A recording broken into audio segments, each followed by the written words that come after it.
It's Wednesday, and you know what that means. ASL back at it again. Another week for the school leagues to go ahead and show us why they are the mega stars in the making. I'm your host, AR. Joining with me again, as always, is Naori Mizuki, aka Sam. How are you doing today on this fantastic Wednesday?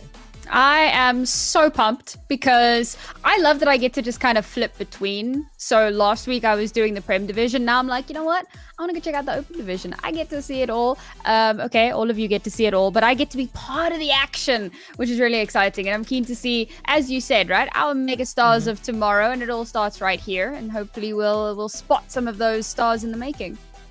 Yeah, and on another note, we just had Mythic go on, which means that these guys got to see the people that influenced them to participate in tournaments like this actually play in the big leagues. Not to say that this isn't a big thing going on, but the big leagues, of course, there's a prize pool over in that one.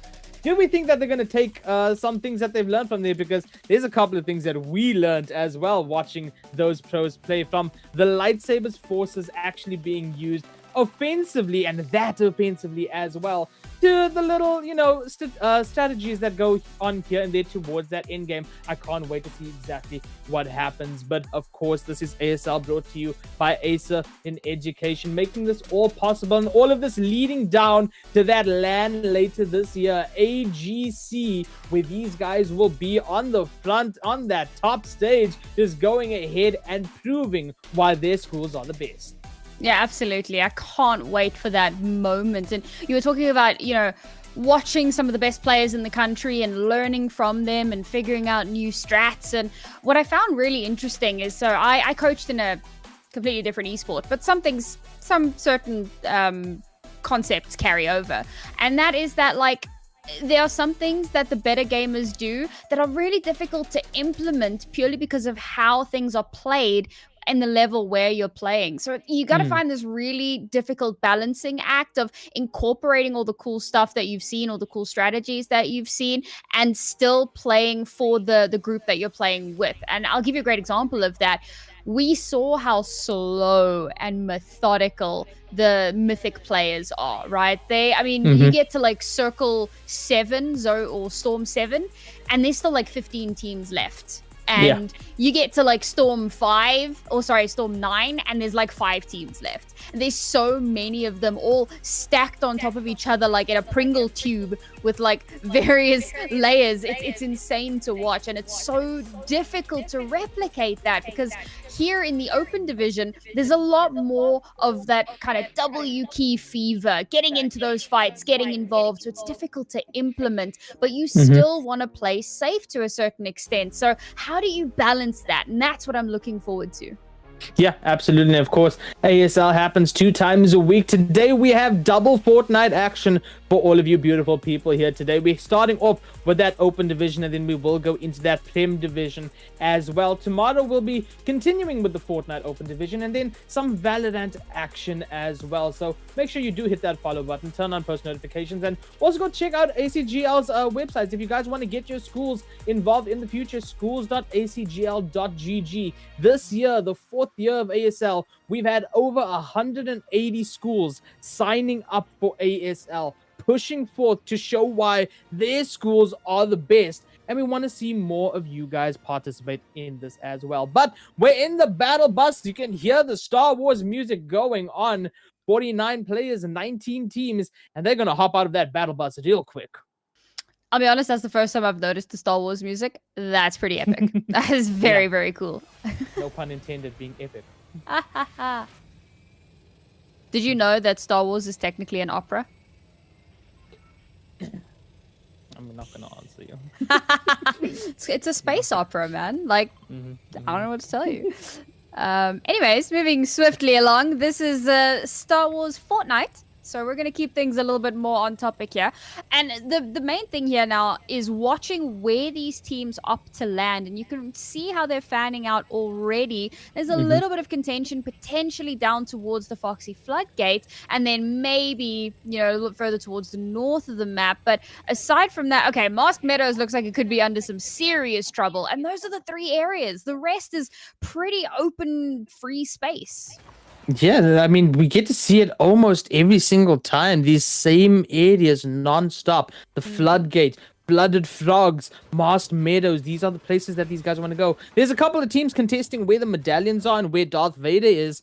But for the most part, it's the same drops every single week because these players know what they want. They know the materials that they get out of these POIs, the weaponry. Heck, you can even see Select Graph over here knowing that there is a vending machine that gives weapons, goes to check it out because you never know if there is that purple rarity of weaponry that you can use for that in game. And especially when there's no ammo left in this game anymore, everything works on this overheating sort of status effect right now. Mhm. You're gonna want the best weaponry off drop.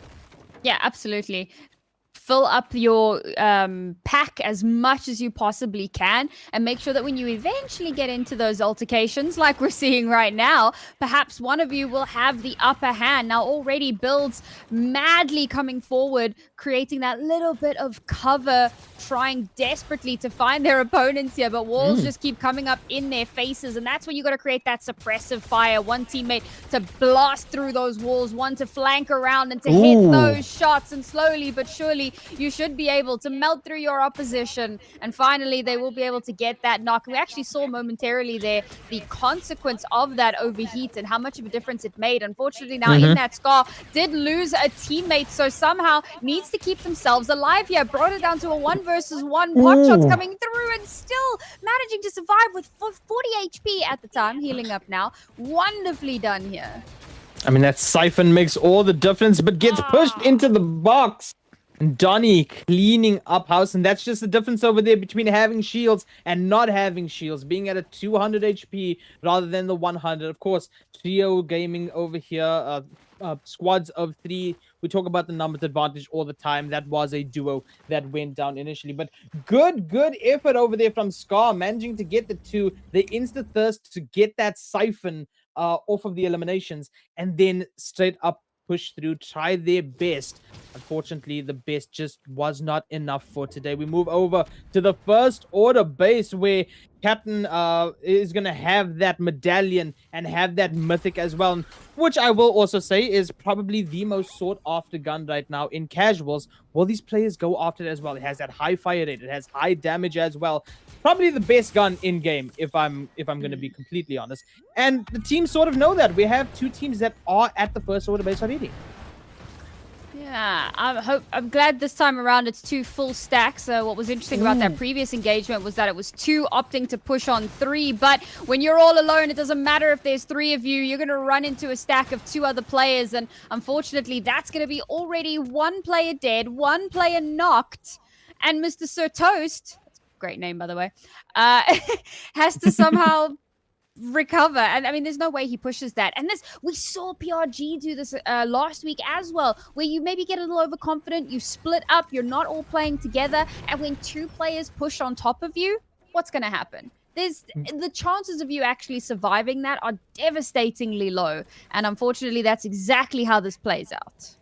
Yeah, no, absolutely. I mean, good sneaking over there from CBK, and there's that mythic in Kian's hands as well. This is sort of what was planned out. They heard the steps above them. They all crouched. They even left the NPCs to walk around as a distraction. And when one pushed into through the little animated doors over there, tried to get the elimination on the NPC, make it a bit easier to maybe take out the boss, the CBK just went ahead. They struck. They got the eliminations, and now it's all up to Mr. Sir Toast, which you can go ahead with gold if you have it and go to the reboot vans now to buy reboot cards, but also there's no guarantee that you have enough for both reboot cards. So still sticking around in the first order base, or above it, I should say, maybe looking to go ahead and get those cards eventually. Meanwhile, the tunnel looking packed over here, a bunch of players as well as NPCs. And Punk right now down low in that tunnel as well, building up, getting the height advantage or as much as you can. Goes down with that shotgun, 82, then a further 20 as well. And just firing around every single direction, gets the elimination. But unfortunately, on the thirst, goes ahead and gets knocked as well. There's Unreal going to go ahead and get that revive, though, so they will be back in the fray very quickly. But maybe not that quick, as that is going to be another team pushing up, getting the eliminations. And just like that, forcing the opponent to run back through that tunnel. You can see them going through right now as the bullets come up and they look to go ahead and get that confirmed. Yeah, it's another instance of perhaps being a little bit too far away from each other to realistically help. And this is again where that balance comes in of what are we doing early game. Yes, you want to be a little bit split so that you're not all fighting for the same loot so that you can get yourself fight ready quickly. But if you're landing somewhere where other people are landing, you can't afford to be spreading too much. You need to be in a position where you can help your teammates and back them up and make sure that they're going to be surviving. And the teams that are doing that are coming out of these fights on top, and the teams that can't are consistently getting taken down. I mean, we're on the second storm and we've already lost 4 teams, and that says a lot about how aggressive some of these guys have been. Yeah, I mean, of course, kills and placements count to those points as well, and we will go ahead and get leaderboards per game for all of you guys, in case you're wondering how the scorings work, how the points are going to be looking after each game. Meanwhile, more right now building up to help teammates as all those builds above come crashing down like the walls of Jericho itself, and now looking to go ahead and get a bit of place on the floors, gets the cone, but unfortunately no one in that build to go ahead and capitalize on it. Bot Road gonna go ahead, pop the slurp really quickly, get a few more points on that shield and get that infinite sprint, but doesn't actually get the chance to immediately. Does go ahead, pop it now. Meanwhile, Mo getting some shotgun shots off. Taking down a 20 shield, however. Trying to build up and play life. Go ahead, try to build further up into height and take some minis right now. And again, this is something that these players do very, very well. They go ahead and slow down the pacing of these fights just enough to go ahead and pop one of those heals. It's discipline, honestly, in my opinion, to not have overly aggressive states of mind. As you can see right now, once the teammate's with you, you go ahead, you push through, you get the alarm, edits the ramp. And there we go, just like that, a cleanup, get the siphon, and that's going to be 2 more kills to their name, sitting at a total of 3 right now. You love to see it. And speaking of 3, that's another 3 teams that have been knocked out in total. We're down to only 12. And slowly but surely, this, I say slowly, very quickly, and rather surely, this lobby is whittling away. Minute after minute, moment after moment. And some of these teams might be feeling safe for that. We're going to get ourselves a slightly better placement, allow everyone to knock themselves out and give us space to slowly work our way up the standings. But there's also that realization that other teams are picking up all the kill points and perhaps you're not getting as much done. So you have to make sure that you've got a plan in place to keep up with that, because we saw it again with Mythic, how even if you're not getting a top placement, how kills can make all the difference in the world. I think it was the Lucky Cats that was a perfect example of that. Yeah, and some few lucky shots going off over here from Zany as well. Cracking that shield, taking that opponent down low, and then immediately switches targets. But, a little bit of tunnel vision over there. Does not spot the one close left. That is going to go ahead and beam Zany, now forced to go ahead, take those minis as we watch Crank go through, get an elimination as well. The confirm going through as well, and now pushing forward, spots the head glitch and does a ton of damage. No knock. He's getting shot at heavily. 15 HP left. Now it's going to go ahead, try to maybe build up and pop a medkit. No, in fact, going to show a little bit more aggression. Help the team out as Zany chases down the last one, and they get some clean eliminations. They now have that lightsaber as well. Unfortunately, it's not going to have that force powers on it, so it's not going to be as useful as what you would expect. But that takes our team numbers down to 10, Sam. Oof, jeez. Yeah, no, we are blitzing through this lobby right now. And I will say some of these fights really showing the importance of having some fancy footwork, how you work with your elevations, because it's not just the building, right? Building is a huge part of it, but how you navigate those builds, getting from high ground to low ground and back up again, dodging, weaving in and out, and whoever has the best footwork invariably can come out on top. Assuming, everyone has similar aim. If somebody just has cracked out aim, you can dance as much as you like. He's going to find a way. So really cool to see how we're getting that great combination of sick shots getting hit, but also keeping that movement steady and perhaps a little unpredictable to make sure that you survive a little bit longer. But now everyone's pretty darn far from one another. The floodgates might get wrapped in on, but it feels like CBK are starting to move away from here anyway. So it doesn't seem totally likely that they'll end up running into an enemy team. And again, we're just seeing that positioning playing a pivotal role in how they approach this. They want to make sure that they find themselves a really good spot. They're in that next zone. And now they're right on the edge of the zone, which means that they can set themselves up into prime position to do some chip damage, maybe even knock out some of those rotating players. Yeah, I am also enjoying seeing that these players are using utilities more than ever. I mean, this is probably the season where we've seen the most grenades being used by these players, just because it does so much. I mean, we've witnessed it just absolutely destroy all of the builds in a final zone. And it's really that game-changing item that, if used correctly, it can make the difference between you going out and you topping that leaderboard. And I love seeing these players not just rely on guns and not just rely on the builds that they have, but now more so relying on these new nades that they've brought in. But the Floodgate's still home to a lot of players here right now. You know, the zone's still keeping some sort of safety in the Floodgate. Zany and squad going to go ahead and move just after they go ahead and utilize these barrels. Not going to go ahead and leave any remaining heals for any other team. And that's going to top Zany up almost to full as well. The circle sort of just centering on the field just between Mast Meadows and Seaport City as well. And actually, there is going to be a fight going on in that center where we are going to go ahead and lose the solo player. Morke going to go ahead and get that elimination. But so far, the spacing is fairly good between most of these teams. Of course, not talking about that group up in the Floodgate that's definitely going to go ahead and have third and fourth parties going on rotations. Up north also, the second CBK squad just chilling north of Seaport City as well. And these teams are sort of looking to play out for where the circle is going to move to, in my opinion. It's like they're keeping up north just in case it goes there. A lot of teams are keeping towards the Floodgate because we know how unpredictable the zones can be. Sometimes it goes back to where it just was. And it's been so cruel for these teams recently that I think they want to sort of get the jump on it this time. Yeah, absolutely. Like, circle reading is such a big part of games like this, figuring out where that next circle could potentially be and positioning yourself to be able to rotate, get there as quick as possible, get yourselves into a good position where you can. It's such an important factor here. Now, we've actually just had a team ride on into the zone off of the train. They've hopped off right at the edge of the zone as well. So they've actually given themselves a fairly clean rotation into the next zone, or into this zone.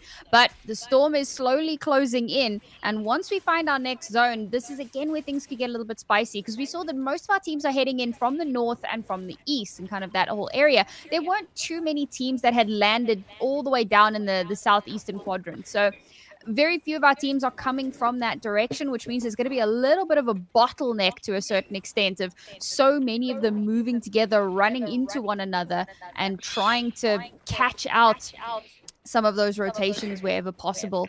You can see now, you've got some teams moving towards each other there in the open fields. And obviously, where we already saw earlier on towards the Floodgate, quite a few teams that seem to be aware that there are others nearby. So holding those sight lines as far as possible. Ooh, one of us speaks in riddles, the other speaks in rhymes as the riddler goes ahead, gets that force elimination. And that's what we're talking about, chat, is using that force push, even using the force pull is what we've seen recently, but using it to destroy those builds, drop the opponent down, and then get the quick shotgun elimination on that player. I mean, it's probably one of the most beautiful ways to eliminate people in this season. Meanwhile, in the meadows, we do have epic battle going on. Lucky over here, Lucky, I should say, with that lightsaber just blocking a few shots, and now immediately going to pull out that LMG and fire down with the rest of the squad. Mudley going to go ahead and reposition, get that mini taken, get that shield back up to 50.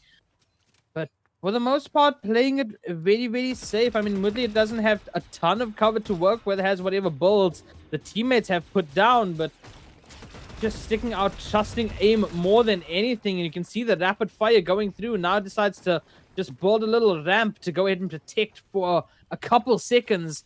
It takes another minute to pop up. 8 teams left, 21 players left alive as Cub Lucky goes ahead, gets absolutely cracked. We'll take those minis, but look at that mini map, Sam. There's that third party that everyone loves to see, and rocks flying across the map. Goes ahead, cracks one player from Cub, and that's going to be enough to go ahead and force a little bit of a retreat, a little bit of a standstill, and maybe that third party comes ahead and capitalizes. Well, I mean, that retreat is happening, and so the second or third team now is aggressing in where the first team had already retreated. So no longer a 3-team scenario, but a perfect opportunity here for one of these teams to hit that W key, start pushing in, use the force, destroying walls and creating openings and opportunities, but currently no shots connecting just yet, slamming through the walls with that lightsaber, but struggling to find their prey, it seems. Jeez, man. This is so cool. It's great to see teams really utilizing that. It saves you so much time as well. Slowly destroying the bottom parts of these builds, trying to ferret out their prey. And finally, they will get them down onto the ground. Now it comes down to that firefight. 2 shots will connect better as we continue to break down those walls, slashing away with the lightsaber and giving themselves so much room to work with. That was a fantastic fight from these guys. They're too dangerous to be left alive. The 3 of them with lightsabers swinging at you with that 150 damage on the final slam. 3 of them with force abilities to go ahead and destroy your builds. What can you even do in that situation? How do you survive that situation? The answer is you can't. The answer is you don't. The answer is you wait for the second game of the Open Division. And go back to that lobby. Meanwhile, on the PRG side, just chopping down some builds and, you know, making sure that every wall is your own so you can edit through if need be.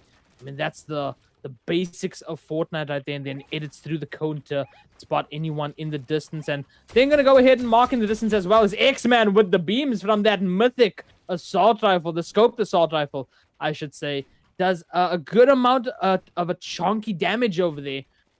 But nothing to really capitalize on. And this is sort of the end game right now. I mean, it's Storm number 6, so it's still fairly mid-game. But when we have this few teams left in here, this end game is going to slow down tremendously. Joy Boy with a few beams with that LMG. Then switching over to X-Man. Sees the glint in the distance. Does not worry about it. Tries to go ahead and tunnel vision on the play inside the box and absolutely pays the price for it. Gets cracked now. Going to have to go ahead.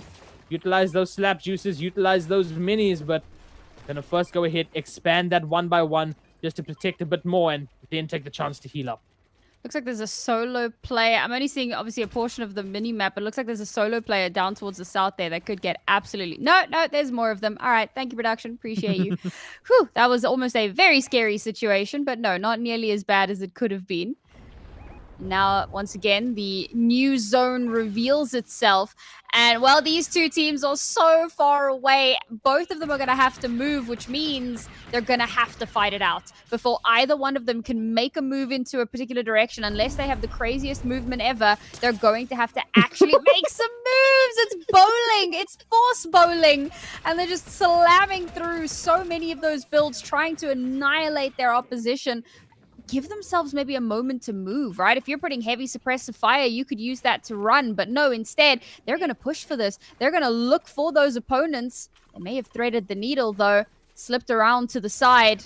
Maybe we've spotted them out. Yes, shots to come through here. Lucky takes a huge chunk of damage. Gets knocked down for their troubles. Only 2 players left now for this squad. We're going to pick Cub up. Throw him back into the zone. Try our best to keep him alive. Heavily under fire.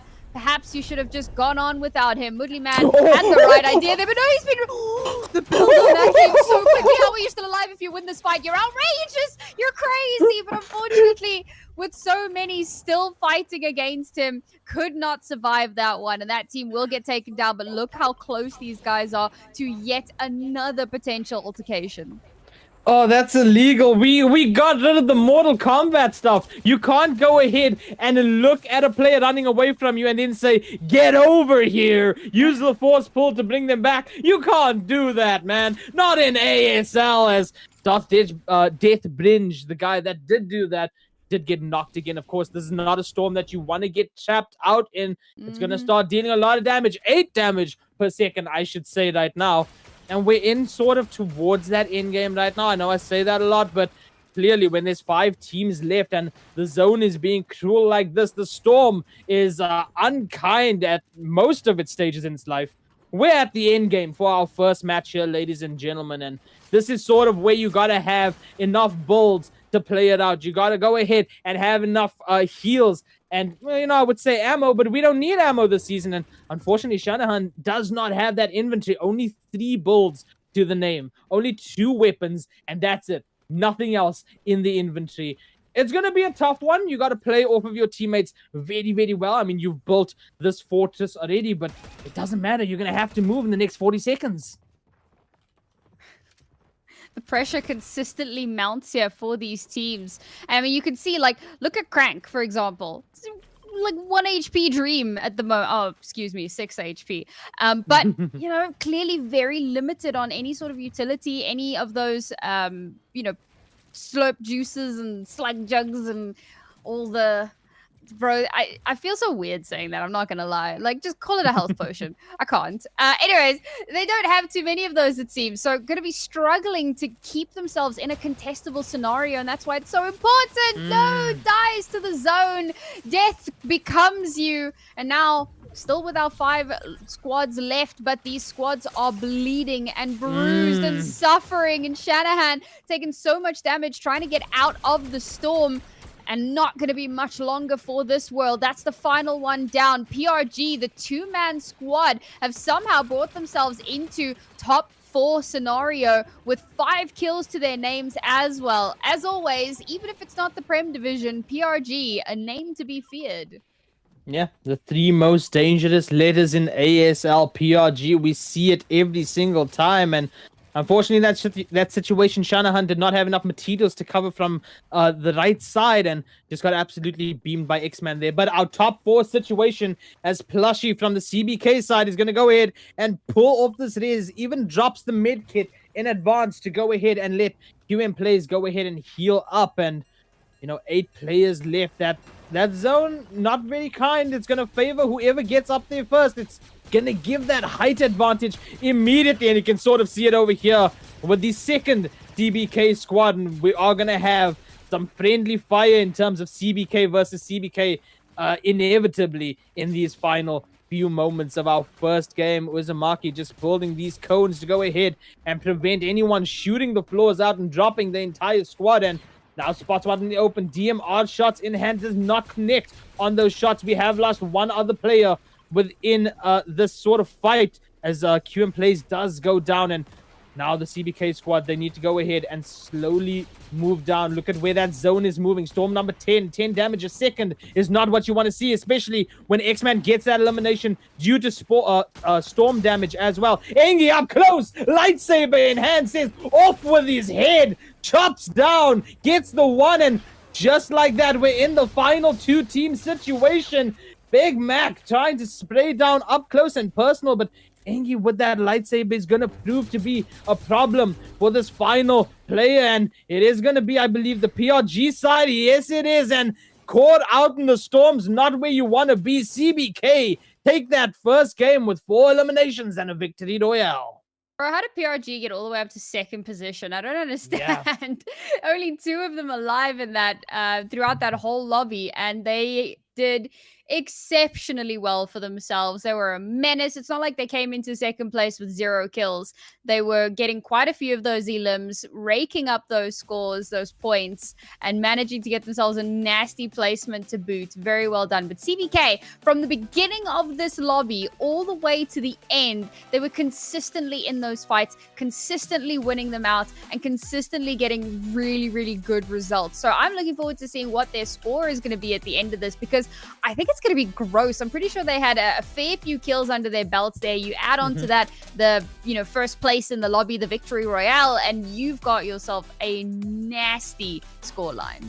Yeah, well, we will have to wait until after the intermission for that scores, because math is hard and we need a couple of moments to go ahead and do the addition for all of you guys. So we still got more Fortnite action coming at you live. We have one more open division match, and then we're going to move on to the Prem division as well. So we're going to take a short intermission. Don't touch that dial. Loads more Fortnite action coming at you live for ASL.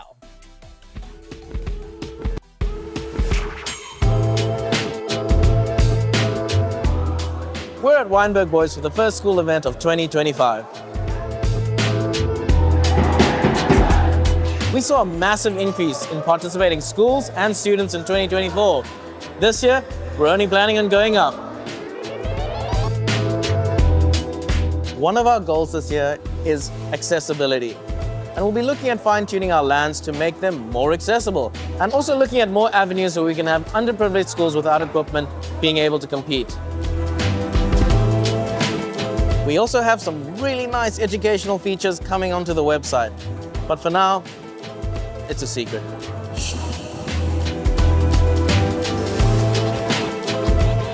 Like every year, the website has gone through some changes to make it a bit more efficient to play your games, but you'll have a detailed video on that soon.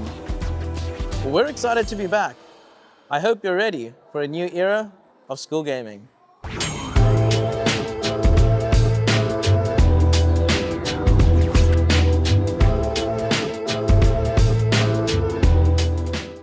Enjoying the games? ASL has been growing exponentially for the last 2 years. Now, term 1, and just in the high school league, we have 182 different registered schools, 1,123 students all participating. If you want your school, company, or anything featured on the streams, in the articles, drop an email at schools@acgl.gg. This could be the perfect place for your brand to live.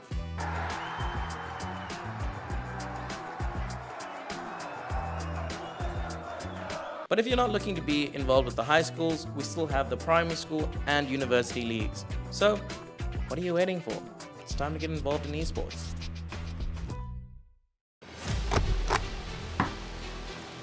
My name is Mnoto, and I go to a school called Thomas More College in Hillcrest, Durban.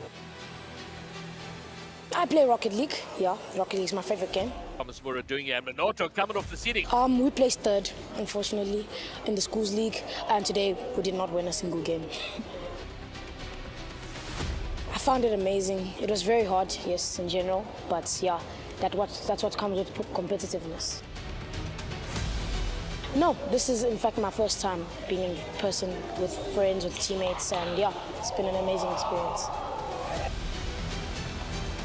How did we prep? So we prepped by scrimming a lot, a week before our tournament, scrimming all the teams that were going to be here. And we also did just sessions with our coach, yes. I experienced playing in front of a crowd for the first time, all the nerve, all the pressure on top of you, and how you can really play differently at home and in front of people. Yeah.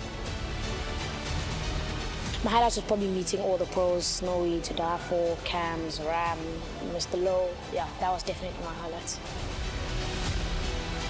My hopes are to stop playing RLCS, maybe make top 8 and really make a name for myself, so yeah.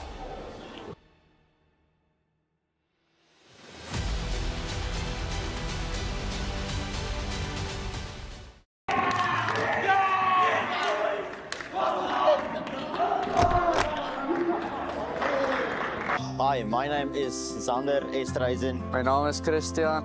My name is Richard André. We are from Gauteng, Johannesburg, Hoërskool Die Anker.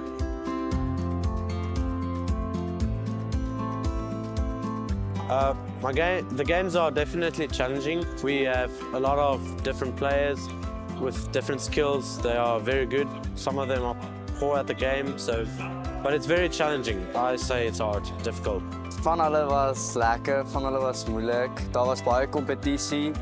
Daar was verskillende spelers, van die spelers was baie goed. Ek het dit geniet, dit was lekker. Yes, it was extremely fun. Very grateful for the opportunity we had. It was very intense and there was certainly a lot of competition, but yeah, it was just amazing.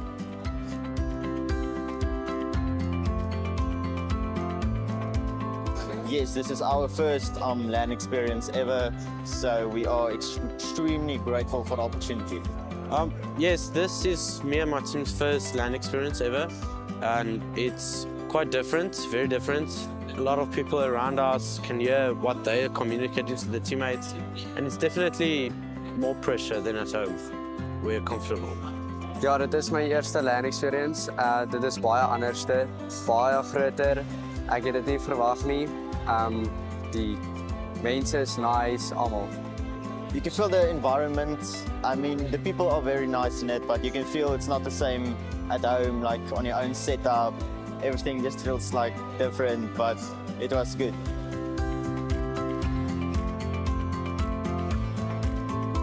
Ons het saam in creative geoefen, ons het Zoneworks teen mekaar gespeel. Ek en my span het in 'n trios game gegaan.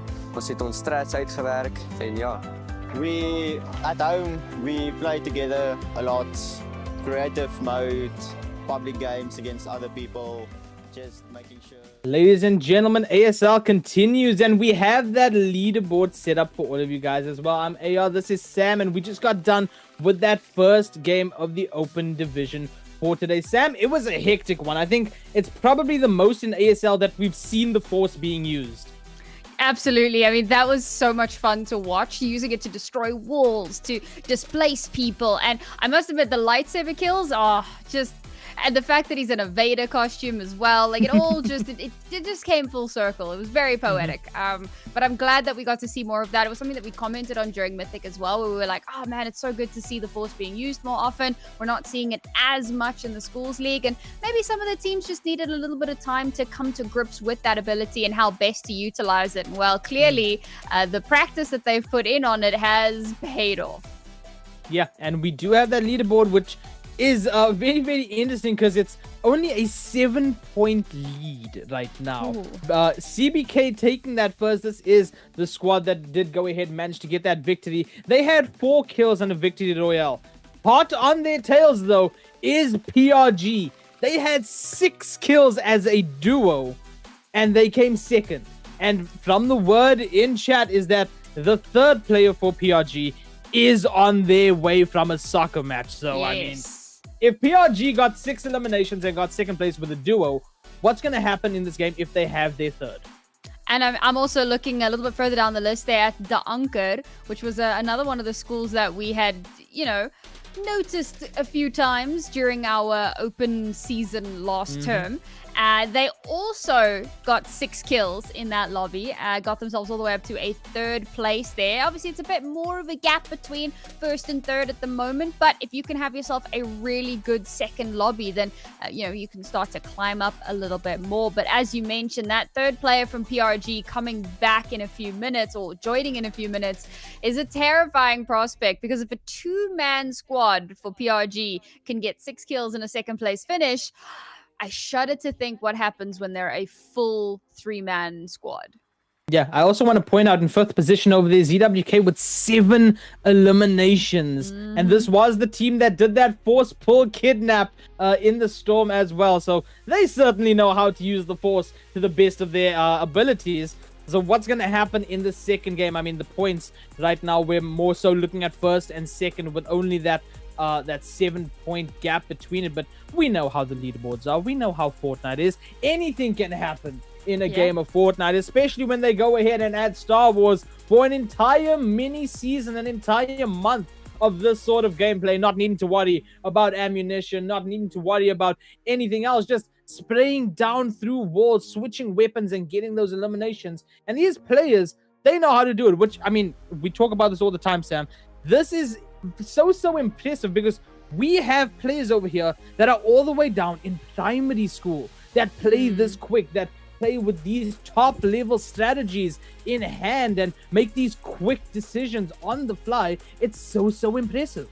Yeah, I mean, I 100% agree with that. The fact that these, and this was the thing that we spoke about way in the beginning in our first broadcast as we were kind of coming into this season of Star Wars, and what was the big thing to look at? Well, adaptability. How well can our teams pick up these new things? How well can they start using those new abilities? How well can they balance the overheat and the obviously the lack of ammo, which is great, but the fact that the weapon can overheat and it could put you in a bit of a tough situation. I think we actually did see that at a point in that previous lobby where someone had been firing away and the gun overheats and then they're kind of stuck and they eventually end up getting taken down for it. So it's these important things, and we can really see which are the teams that are coming to grips with that a lot easier and a lot better, and those are the teams that seem to be succeeding a lot more. So looking forward to seeing a bit more of that as things progress.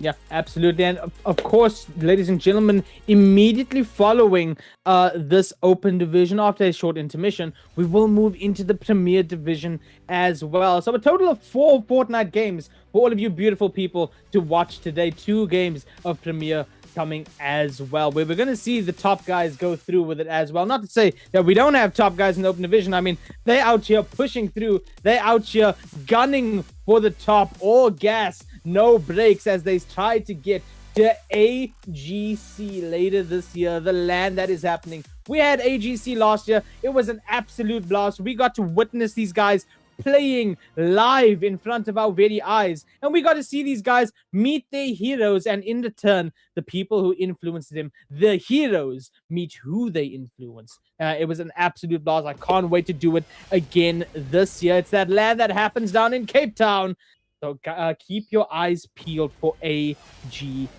But back in the battle bus, the second open division game for today.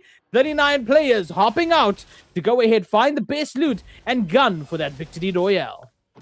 Well, we just had an update. Apparently, the third player for PRG was just moments too late to join the lobby. So they may still just be a 2-person squad, which, you know what, we're just giving, can confirm, and we're just giving a little bit of a handicap to everyone else in the server. You know, it's a bit like golf. When somebody is of a much higher skill than some of the others on the course, I couldn't remember if it was field the course, then they give a little bit of a handicap, you know, to ensure that everybody gets a little bit more of a fair chance. So that's kind of what this feels like, because as we said, a full squad of PRG players can be quite scary. But let's dive straight in, as our players have already done, locked and loaded, fetching those weapons and getting themselves into very sticky situations very early on already.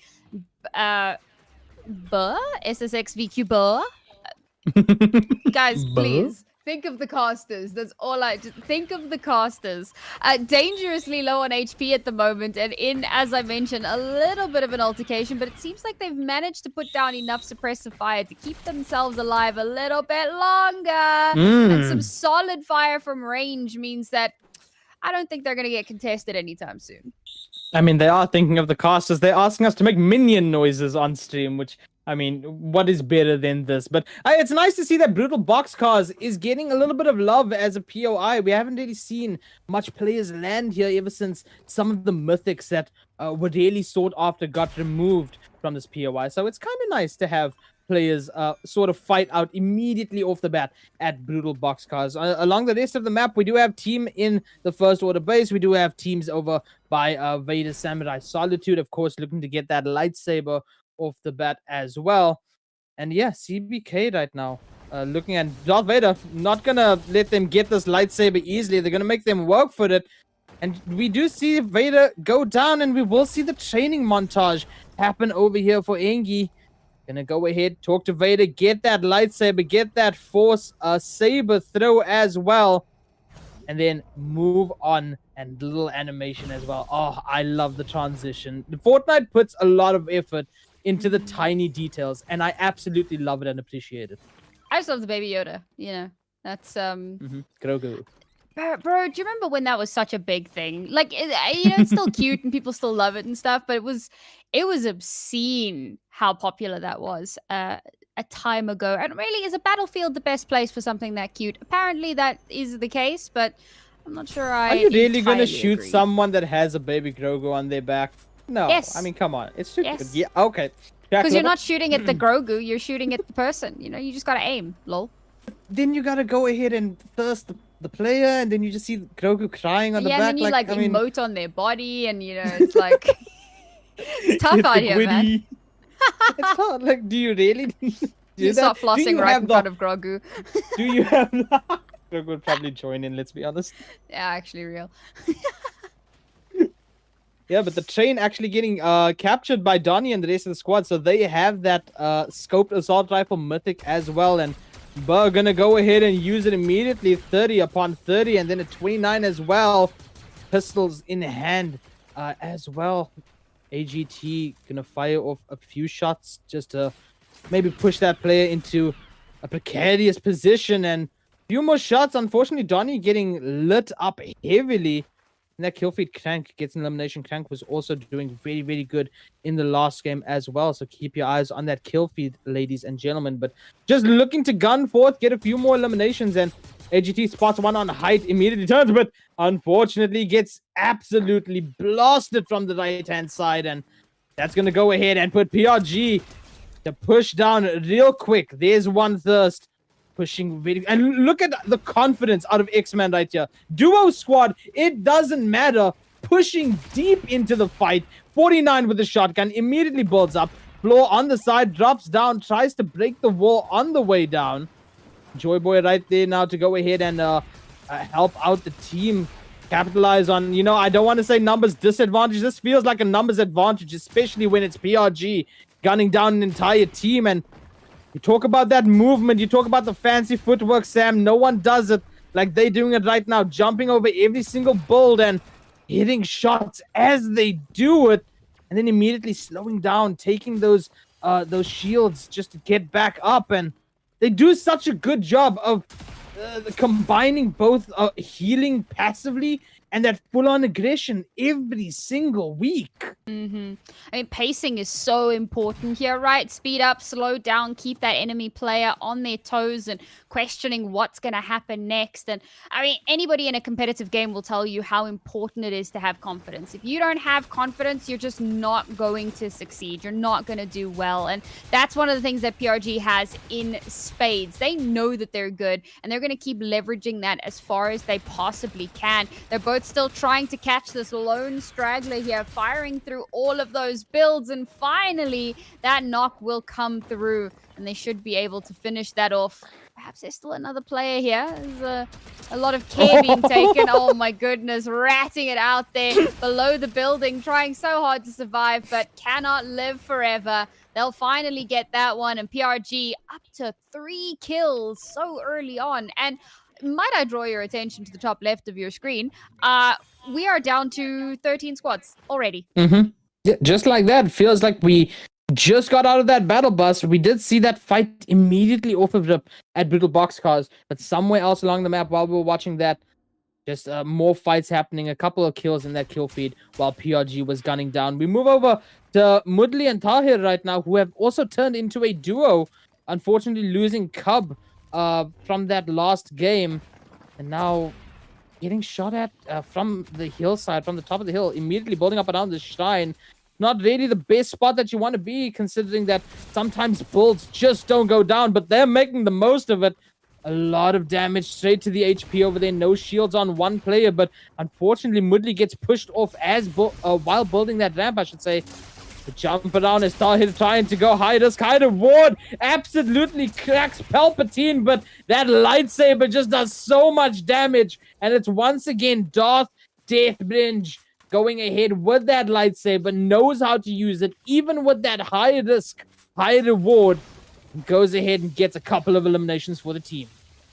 Yeah, I mean, he's been doing that quite a bit, actually. It's been surprising to see so many of those melee kills come through. It's not a incredibly popular thing to do. Obviously, guns are much safer for taking those fights. Ooh, speaking of safe fights, that long distance kill from absolute Narnia. Now the rest of the team have to take a moment to try to stabilize as they're one player down, and of course it will be one of the CBK squads looking to push in here. That first knock, the signal that they needed, that now is the time. They can push in and they'll continue peppering so much of that damage through. Leg spotted, but as we're trying to make our way across, oh, someone on a high ground firing on down as well. So now we have to start getting a little bit more clever with our build, start creating space, but also denying enemy space, just like that, denying that space. And now this should be potentially last one left, but looks like he should be able to get away. So quite a bit done here for CBK. Not a full squad wipe, but I think they'll be happy with how that ended. Oh, but Darth moving straight into a whole nother team in Seaport City, unaware of it as well. And it's going to be Christian Dinks and the solo player who are not going to go ahead and engage, even though they may have heard that footsteps approaching. They are going to just chill along sort of the south end of Seaport City. Darth going to try to go all the way around, maybe try to flank in and get those reboot cards. But CBK still taking their time at that point of interest and just waiting. Maybe he'll come back for the cards. We can get that free elimination. Meanwhile, on the bridge, Zany overheating that SMG upon fire and now moving in with that lightsaber shotgun in hand. Does not connect on that shot. Now immediately forced to build up as the implosion grenades from the team of Zany coming in, dealing a bit of damage to those bullets, trying to make an opening for Zany up close. Crank doing focusing on different targets so well. Gets one, and that is Shloom going down. Focuses on the rock now. Spots him running away. Spray goes out, hits for 19, and then the immediate push with the lightsaber in hand. Shanahan with that scoped assault rifle, pushing some damage into the bulls, trying to go ahead and keep that player there. But that player is long gone, moving ever so quickly, trying to get away from this fight. Zany, though, closing in that distance, and now in a box fight up close and personal. Edits through into the boxes. Shanahan, unfortunately, getting shot from a third party from behind. And this is not where you want to be on the hillside. You have someone that can have height advantage on top of you as Crank goes ahead and confirms the loss of the Osmond side. And Shanahan absolutely gets destroyed by Bot Road. And now you're forced into this 2v3 situation, and it's not where you want to be if you're Zany and Crank. Yeah, they left Shanahan in a more of a supportive role, hanging further back with that long-range rifle and trying to provide support, but left entirely alone, unaware that another team was moving in, or maybe it should have been obvious. And now, like you said, left in an uncomfortable situation, but they've turned it on its head. Somehow, they flipped that switch right back into their own favor. It was only a two-person squad that had pushed in on them, so not at the huge disadvantage that it could have been. They'll get one of the teammates back up, Zany, back into the realm of the living, and they'll be able to fight one more time at the very least. 23 players left alive as the storm is closing in. We see Darth Deathbridge at the floodgate as well. Managed to get the Riddler back. Perhaps using that goal to go ahead and get that reboot card. Not enough to go ahead and get the second, unfortunately. Meanwhile, CBK pushing along in from that storm could actually catch out Viper here in the distance, and actually does spot out where Viper is. The 22s from the SMG coming out. And while you have that ultimate mythic of it, not going to do that much damage down range. We see that LMG doing work, though, the DMR as well from the rest of the team. And QM plays now up close and personal where that SMG is going to shine and thrive. And looking for where the player is. Shotgun hits that 23 headshot. And now the beaming coming through. And I mean, when you're dealing with laser blasters that just overheat with infinite ammo, there's going to be a tough one with 3 people gunning down your walls. And Plushy going to get that easy elimination on Viper, taking our player count down to 22 as the circle moves one more time, keeping the snowy mountaintops in its dead center. And right in the center of the mountaintops, it's PRG that have given themselves a fantastic vantage point here. But closing in on them, there's another team here that could potentially cause some trouble. Oh, caught out in the open.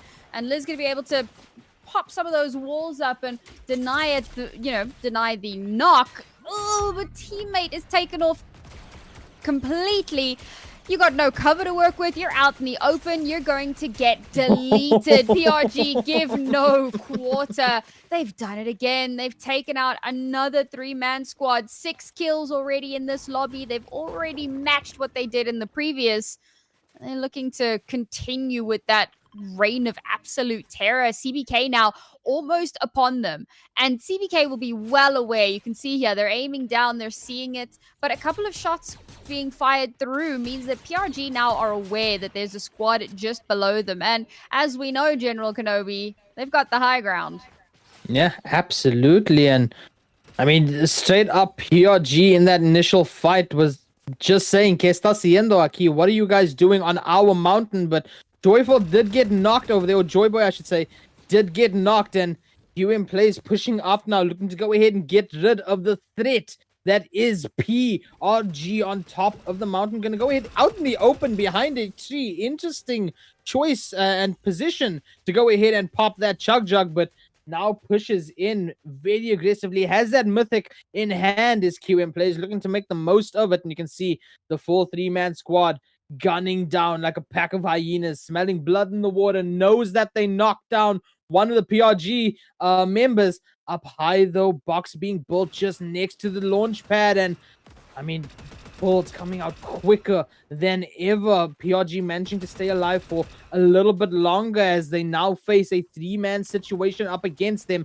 Kian boxing up as well to take that big part. Meanwhile, Plushie on top is going to pop those minis. Joyboy did not, unfortunately, get revived. So that means it's all up to X-Man as the last one for PRG.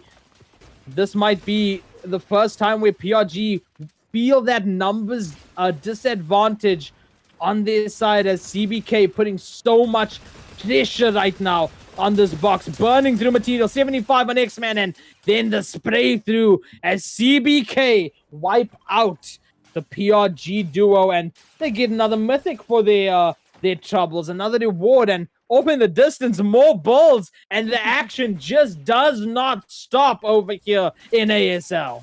Absolutely. Already another fight happening here. Exactly what we saw to PRG. PRG gets third-partied, and now CBK, who just took them out, will get third-partied themselves. QM plays, ooh, bit slow there on the build. Gets knocked down by full damage. Thankfully, teammates should be able to keep them alive here. A lot of damage coming through those walls there, making it a little bit stressful. But they do actually manage to get QM plays back up and back into fighting form. But they have to figure out how they're going to contend with this team. Now, they can try to back away, but they're way out in the open. They can try to push for it, take that space. What they don't know is that there's another team that could potentially, in fact, it's the other CVK squad that could potentially wrap behind this team and maybe turn it into a counter third party. But it looks like the call here is going to be to just back away a little bit, find yourselves a bit of space, not overextend unnecessarily. You've done a lot here. You've taken out the main competitor. I say the main competitor, 2-man squad, but we know how deadly they are. You've taken down the PRG guys. So now take a moment, make sure that you get yourselves into a better position. They've got a few kills for themselves, but only 7th place is not where they're going to want to end up. Yeah, absolutely. And I mean, we're in our top 7 teams right now, 18 players left alive, and we often say this towards this point in the game. If you have no eliminations, what have you been doing? And that is a question that I have for the second CBK squad right now, because we've seen in the past couple of weeks, we've seen how big of a change that leaderboard can have off of just a couple of eliminations and a top spot. We've seen it in the Mythic as well that we've been casting as well, Sam. So what are you really doing if you don't have it in Ultra Rhythm is gonna love this one, as Riddler managed to find Emperor Palpatine and gain unlimited power using that Force Lightning to get the elimination. Oh, it's so beautiful. Easily the best force power in game right now, and you can see exactly why. Oh, that was so cheeky. You could see that this is a squad that are fully leaning into the Star Wars of it, man. The fact that you had Death Darth Deathbridge running around in the Vader costume and lightsabering people left and right, using the Force to pull people off the map. Now, in the next one, you've got Riddler with unlimited power. Like, this is a team that really does love their Star Wars references, and it's working out well for them. Unfortunately, now caught out, trying to get into a better position, caught out in the open with no cover, and not for the first time. It looks like Deathbridge is going to be the last one left in this squad. It's going to have to try and find a way to survive a little bit longer in this lobby, because we're down to 6 squads now, and there's going to be so much pressure put on, particularly onto these solo players. Oh, lucky him, managing to find a little bit of recovery there, but has been spotted out now. It looks like he's going to try and... Oh, no, he's just going to loot the body. That's fair. That's cheeky, but it's fair. Yeah, I mean, loot. I mean, why not? I'm a loot goblin, my friend. I appreciate it. Yeah, it's absolutely fantastic. I mean, We've if you lost the have the lightning, chance, though. That's the sad part. that's the sad part about it. But if you have the chance to get whatever else there and prevent the other team from getting it, of course, go ahead and loot it. It's the best strategy. Absolutely. All right, CBK have had a moment now to recover and regroup. Both CBK squads still alive and in it for now. This, of course, the one that we'd mentioned a little bit earlier that had an opportunity to flank around, but instead it looks like they're going for the circle sweep strat. Also realizing there's another squad fairly nearby, so don't want to wind up in an unnecessary fight. Not at this crucial stage, however. We can see now split all across the map now where our teams are standing more or less, and it looks like we could have another fight inbound here as our other CBK squad. I need to figure out which is like ABC, LMNOP. I'm not sure which is which, but we'll figure that out at a point. Hold up, I can get this. The C team has Uzumaki, right, and the B team has QM. All right, so we got to try to remember that one. We're not on CBK anymore, so now I can't see which CBK is where. I'm gonna forget that. I hope you understand. That's fine. So down towards the bottom right now, that's the C team, and towards the north is the B team. All right, so all you got to remember for now. Whether or not we can actually keep that in our memories going forward is a different story entirely. Sam, you know I can't keep that in my memory. You're going to have to remember it for me. But we are down to 15 players, ladies and gentlemen. You can see the zone now deciding, let's be a little bit cruel, shall we? As there's high grounds that players are going to try to go for. And, I mean, for the most part, that river is going to make a little bit of chaos for these players. And that railroad as well. Canyon Crossing, not a good spot to be in for the final zone. There's a valley that splits right between... I mean, it's going to be a tough one, especially if there's players constantly keeping that height. It is going to move in 13 seconds again, though. So let's see how these players can make the most of it. 6 teams. QM plays over here still has that mythic in hand. They've been gunning for it since the round start, and they've been keeping onto it till the game end.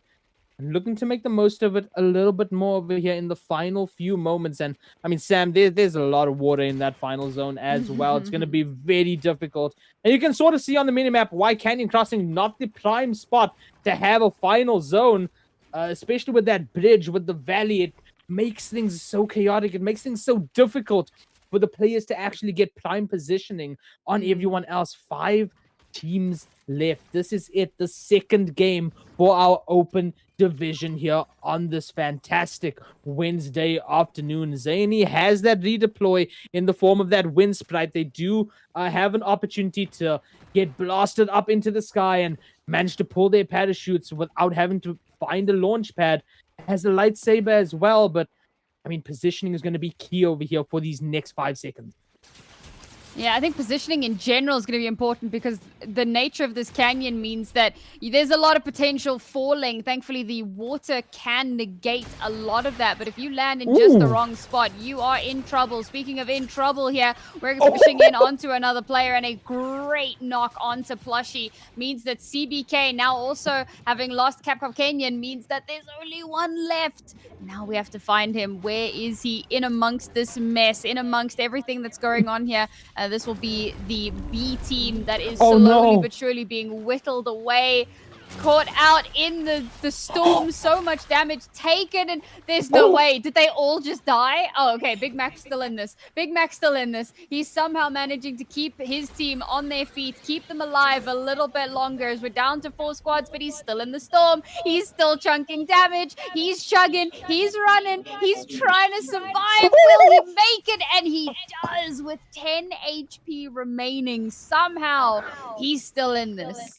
I don't think you noticed what happened over there. Engie used the force to push back everyone into the storm, taking enough damage, and then getting the eliminations, leaving Big Mac as the last alive for the second CBK squad. Shanahan gets taken out, unfortunately. 4 teams left, 6 players in this final few zones. Storm number 9 gonna be even more cruel, as look at that distance that these players have to travel from where they are right now, and everyone gonna try to make that dash. We even see a wind sprite running towards the safety of that zone. A couple of players now with a launch pad landing in just in front of Big Mac. Zany has that lightsaber still, could go ahead, and if that is the force push, could just throw everyone off this mountain. But no, gonna opt for the shotgun, gets a 60 and then a double 40 on the LMG spray, taking those kills up to 5, a total of 9 for the squad right now. Daffy on ultimate height. We're down to our final 1v1. Zany versus Yaffy, who's gonna walk away with the second win, 56 shotgun, but unfortunately could not get the second shot off. It's going to be a victory royale for YSK.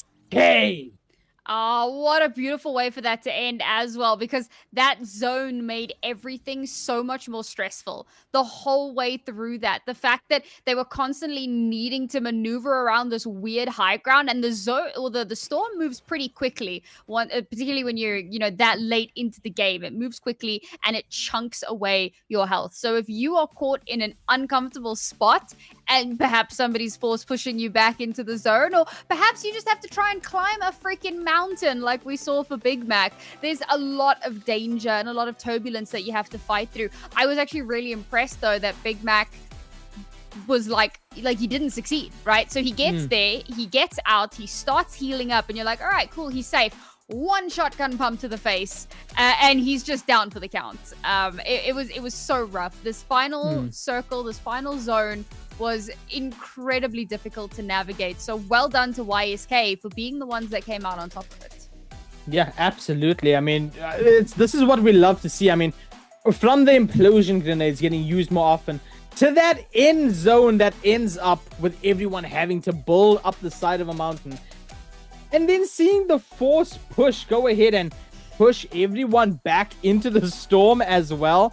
I mean, what is better than this? This is ASL, ladies and gentlemen. Over 180 schools signing up for the 4th year of ASL, where we have the mega stars in the making, the esports kings and queens of tomorrow, gunning at it this year for one thing, that LAN that is later this year, AGC, happening in Cape Town. It's going to be an absolute blast to see how these players perform throughout our next good long amount of weeks. I'm not exactly sure how much weeks we have. I think it's 5, if I'm not mistaken.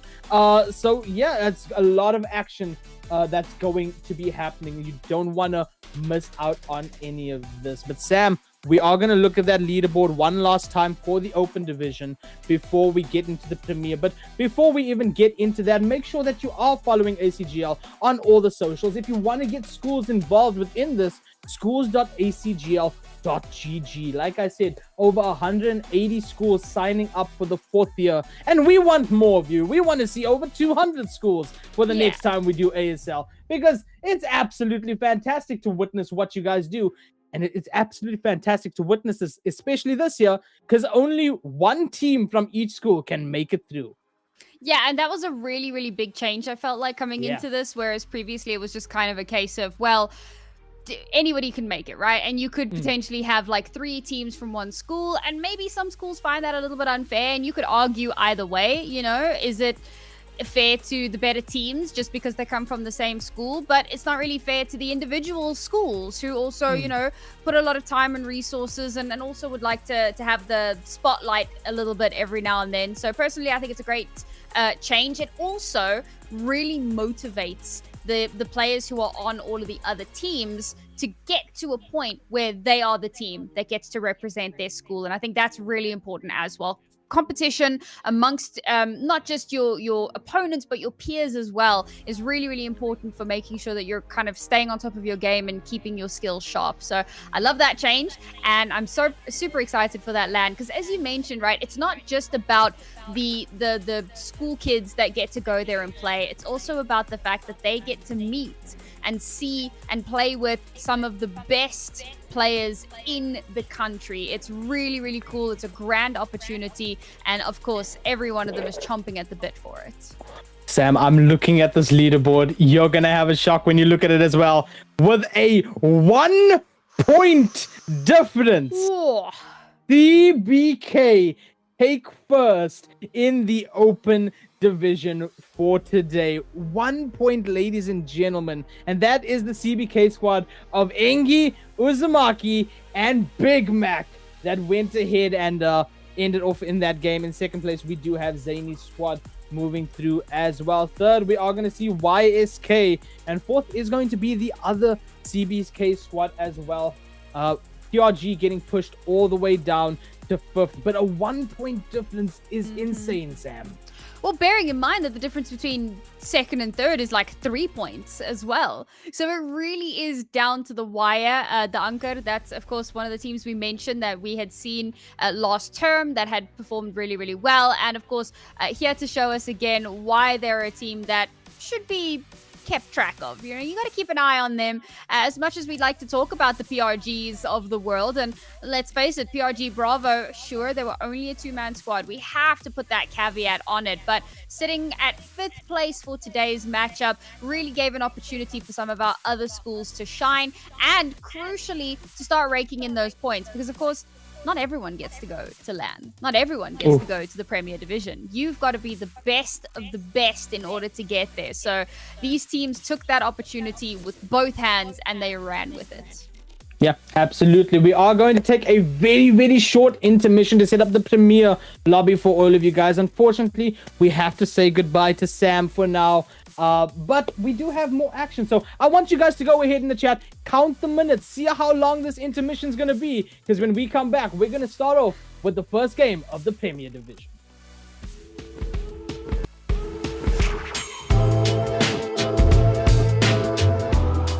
We're at Weinberg Boys for the first school event of 2025. We saw a massive increase in participating schools and students in 2024. This year, we're only planning on going up. One of our goals this year is accessibility. And we'll be looking at fine-tuning our LANs to make them more accessible. And also looking at more avenues where we can have underprivileged schools without equipment being able to compete. We also have some really nice educational features coming onto the website. But for now, it's a secret.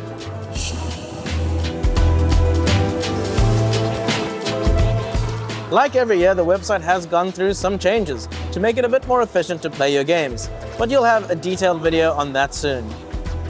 We're excited to be back. I hope you're ready for a new era of school gaming.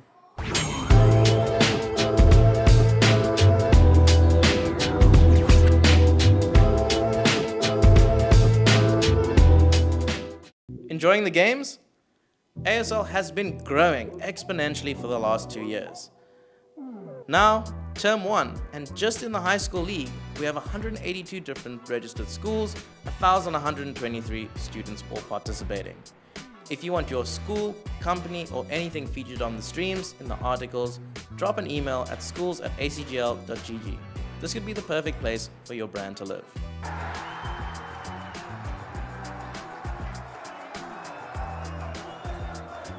But if you're not looking to be involved with the high schools, we still have the primary school and university leagues. So, what are you waiting for? It's time to get involved in esports.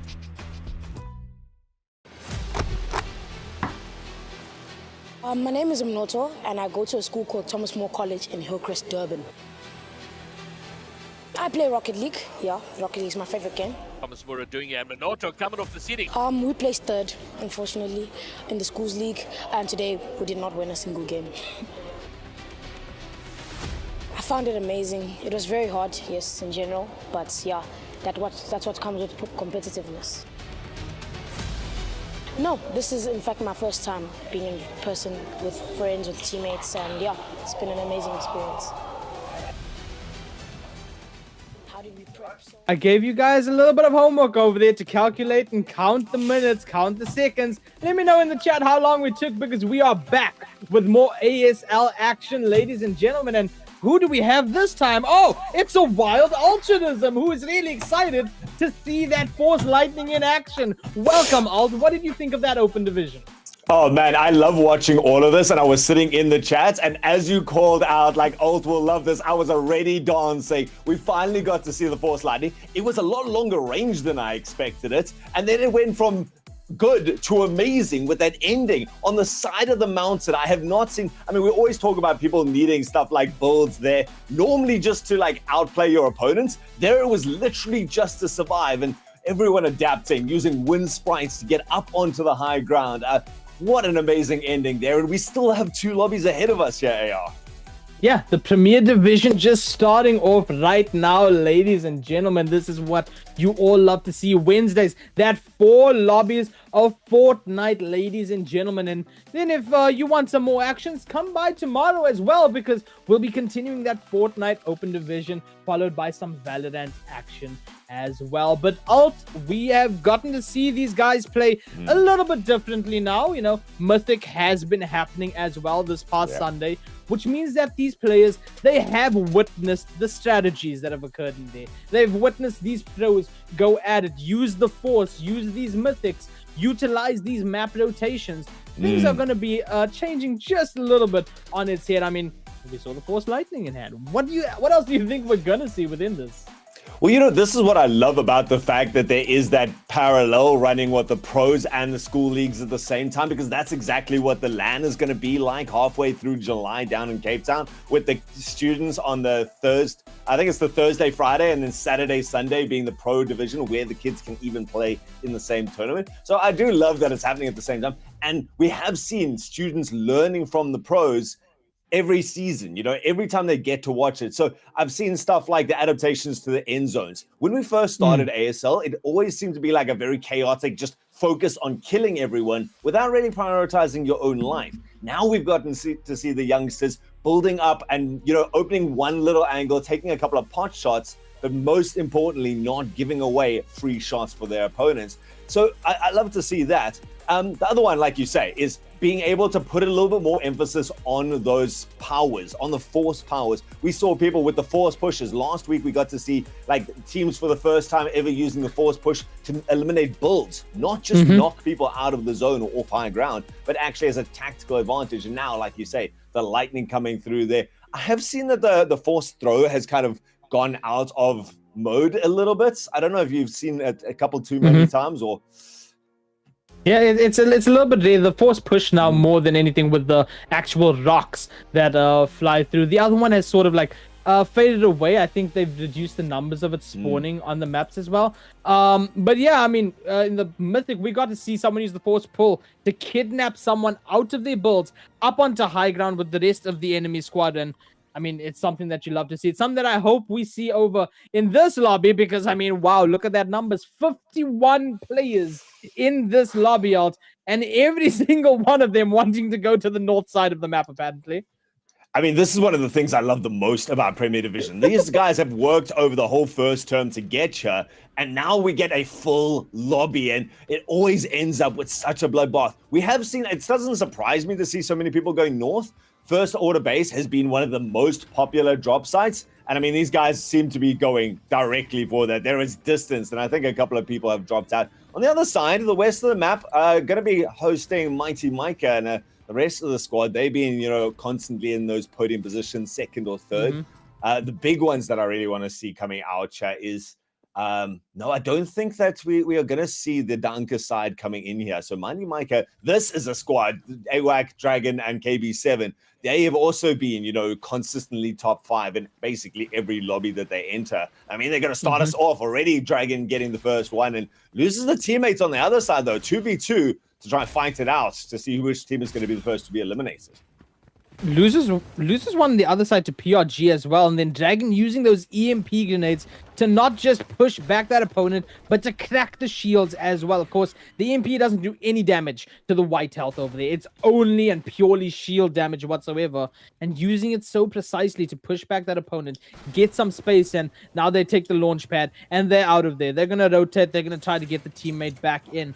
But yeah, no, absolutely. 19 teams within this, and of course, one of the bigger lobbies that we have over here for today. And I mean, like you say, Alt, we love it because it gets more chaotic towards the end. We love it because at storm number 7 and 8, we have builds upon builds in the tiniest of zones. And then the cruelty of the zones coming at you live as well.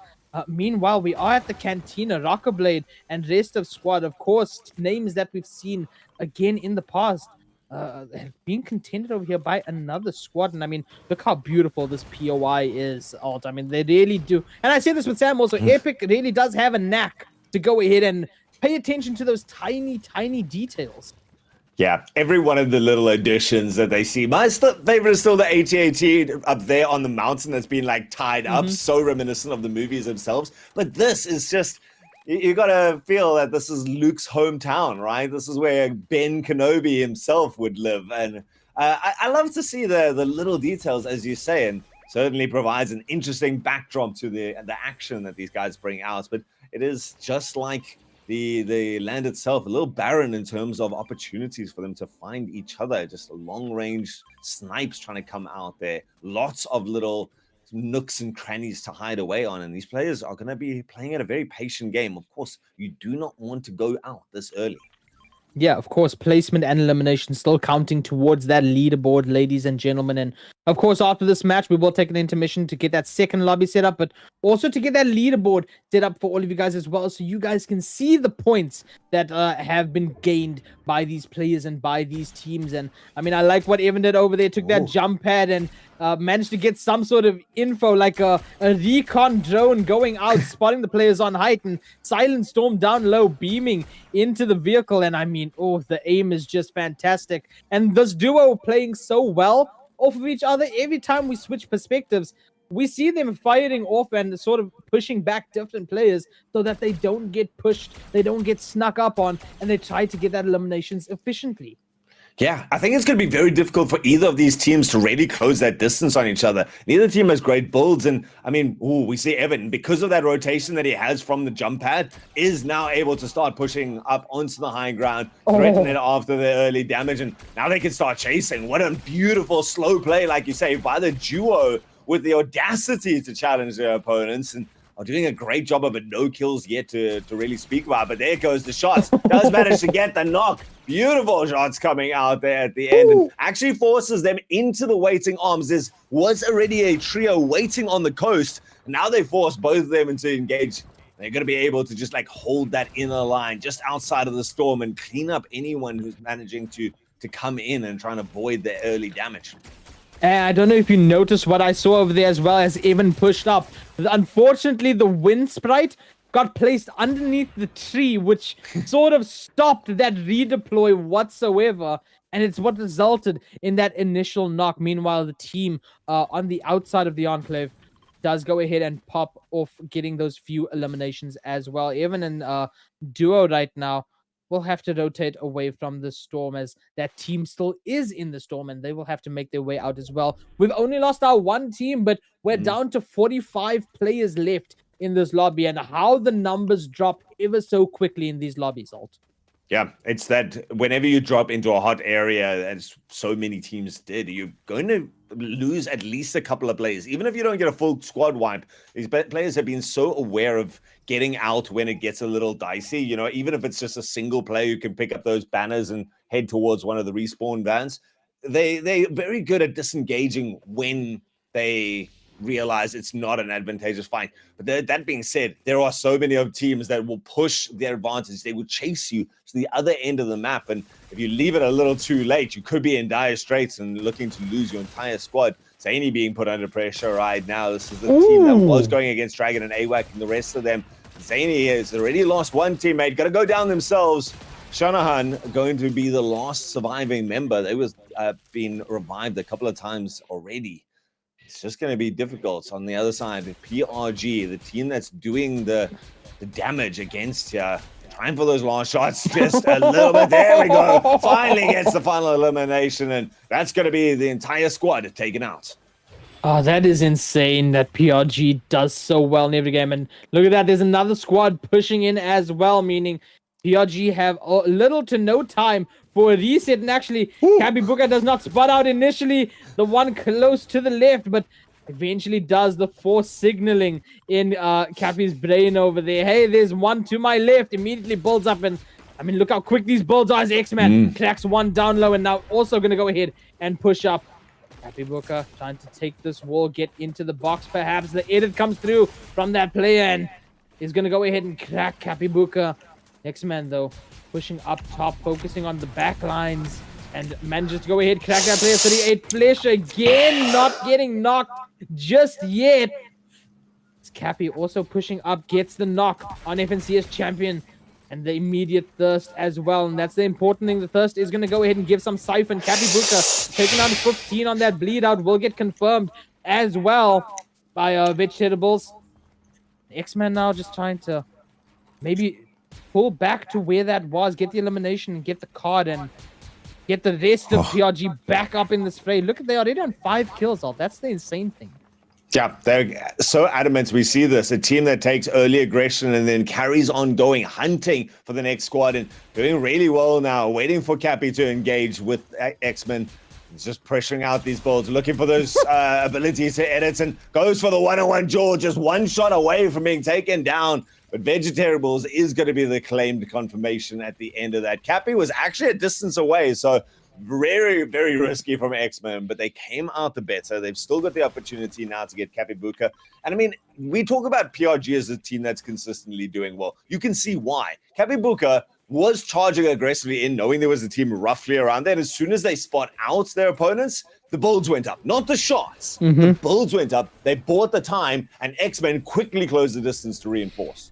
Yeah, I mean, Sam mentioned this a bit earlier, but I think we can clearly see it that PRG has one goal in mind when it comes to ASL, when it comes to esports in South Africa, and that's Vivera para siempre, live forever. That's what they're trying to do for PRG's name, because they make history every single time, and they're looking to become history in South African esports. As Matchmello and squad, they go ahead and get that lightsaber. They will get the training, and they will be able to throw and yeet that lightsaber at whoever they please, and, you know, call it back with the flick of a wrist.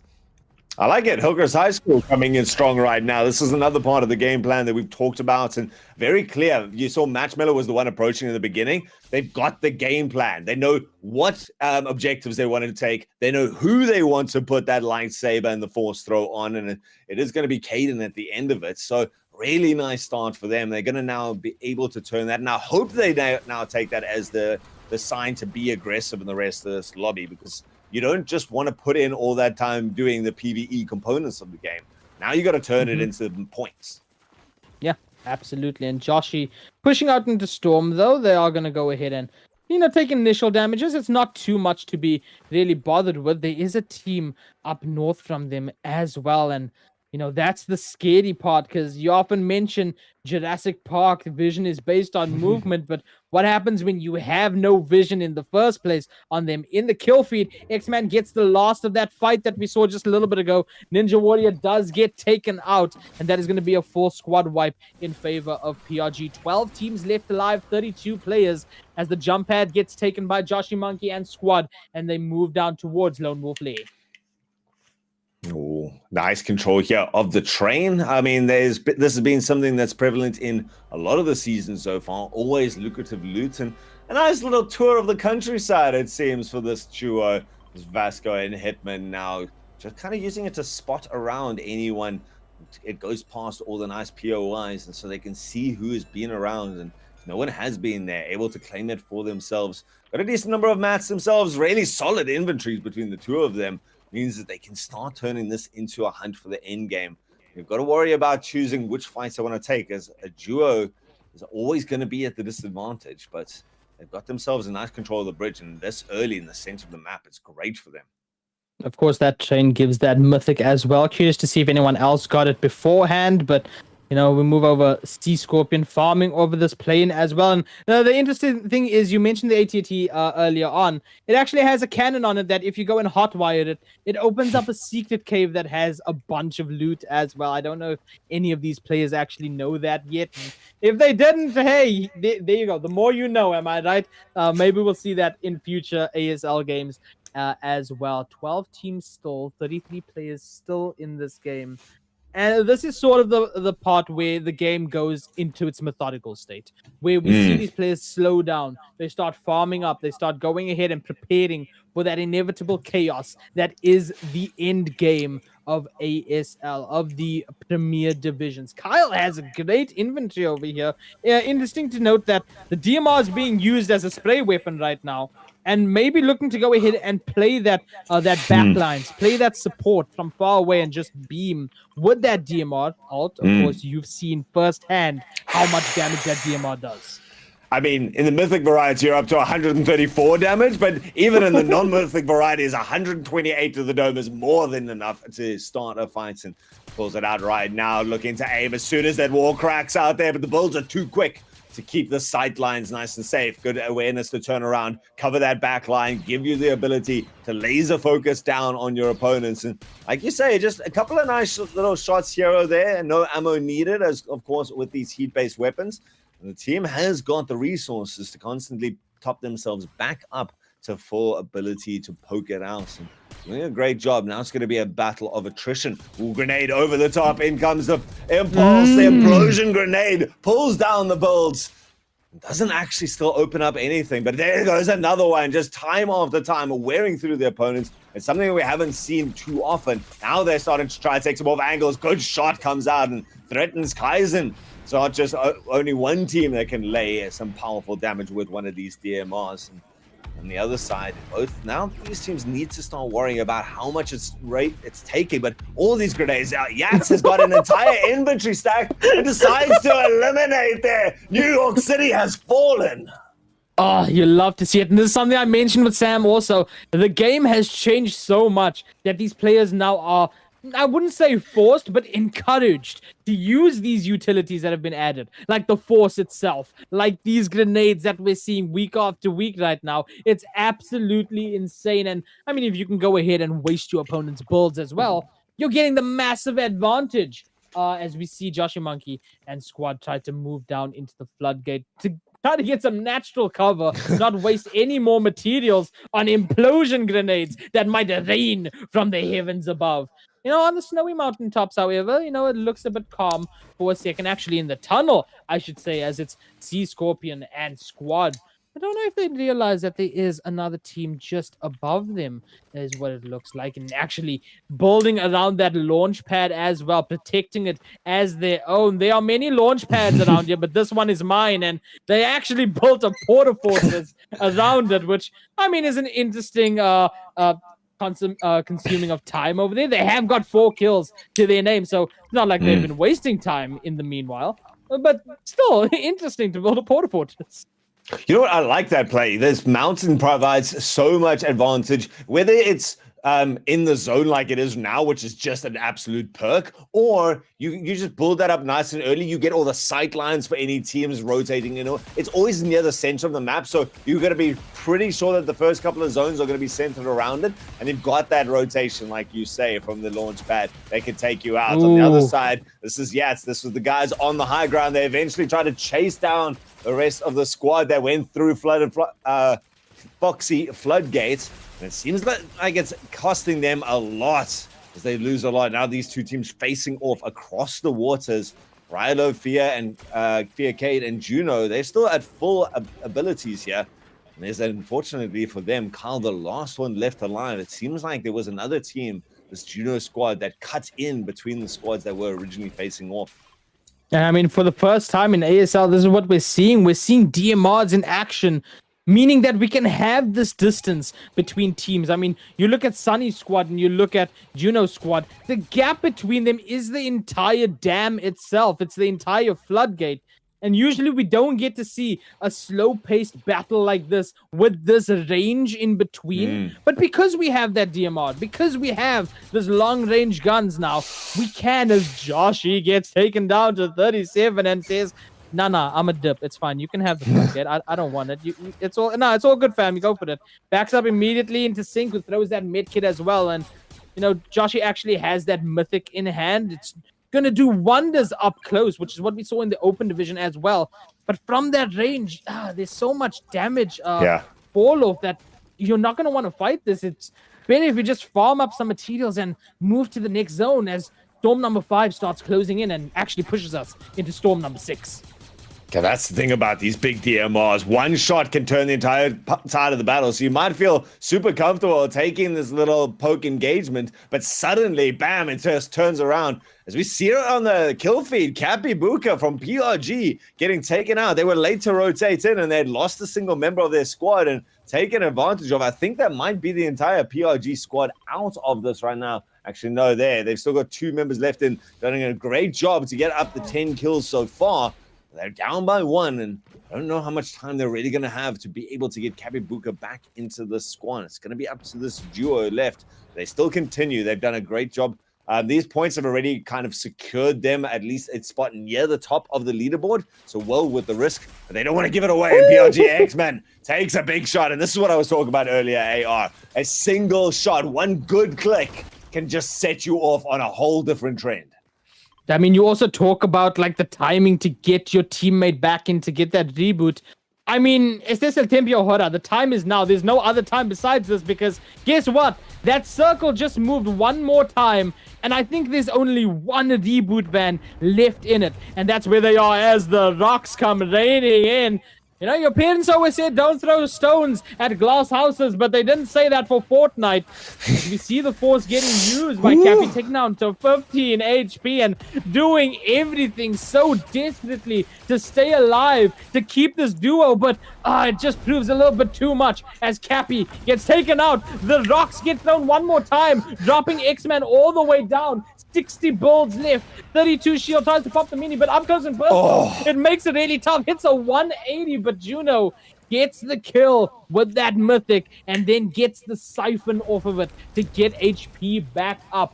8 teams left and actually 21 players left alive as we see that number go up from that reboot that we talked about.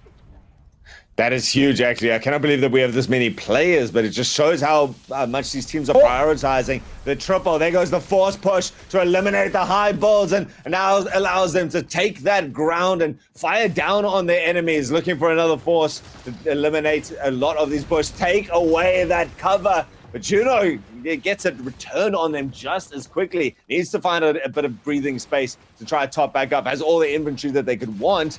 It's going to rely on Rilo and Cade. Cade, unfortunately, doesn't manage to buy too much space, and Juno eventually gets claimed out. Joshy Monkey and the squad are showing no quarter to eliminate here, and we are down to another duo left in this. Not a lot of duos here, and Rilo going to pick up the teammates' body, all the inventory that was left alive, and now look to group up with Cade for one more push into this. It's all great to have those lightsabers, but I mean, we saw lightsabers have been so pivotal in terms of giving you the extra speed and bounce ability, but the guys are starting to adapt to it.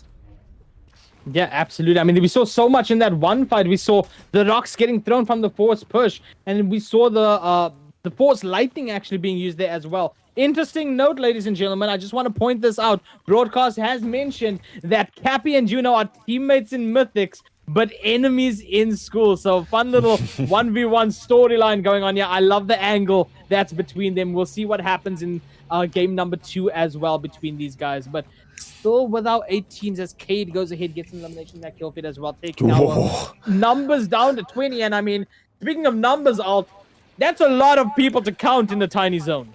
Oh, this is huge. And now we're getting to see the maturity of these players coming through, taking a lesson out of the pro playbooks where you get yourself a tiny little 1x1 or 1x2 and you just hunker down there. You don't want to be the first one to take the shot. You don't want to be the first one to move when the rotation is called for. And instead, you're constantly looking for these little off angles, any opportunities that you can find to get a clip on your opponents, but it's not surprising to see them inches away from each other and still not wanting to force the issue.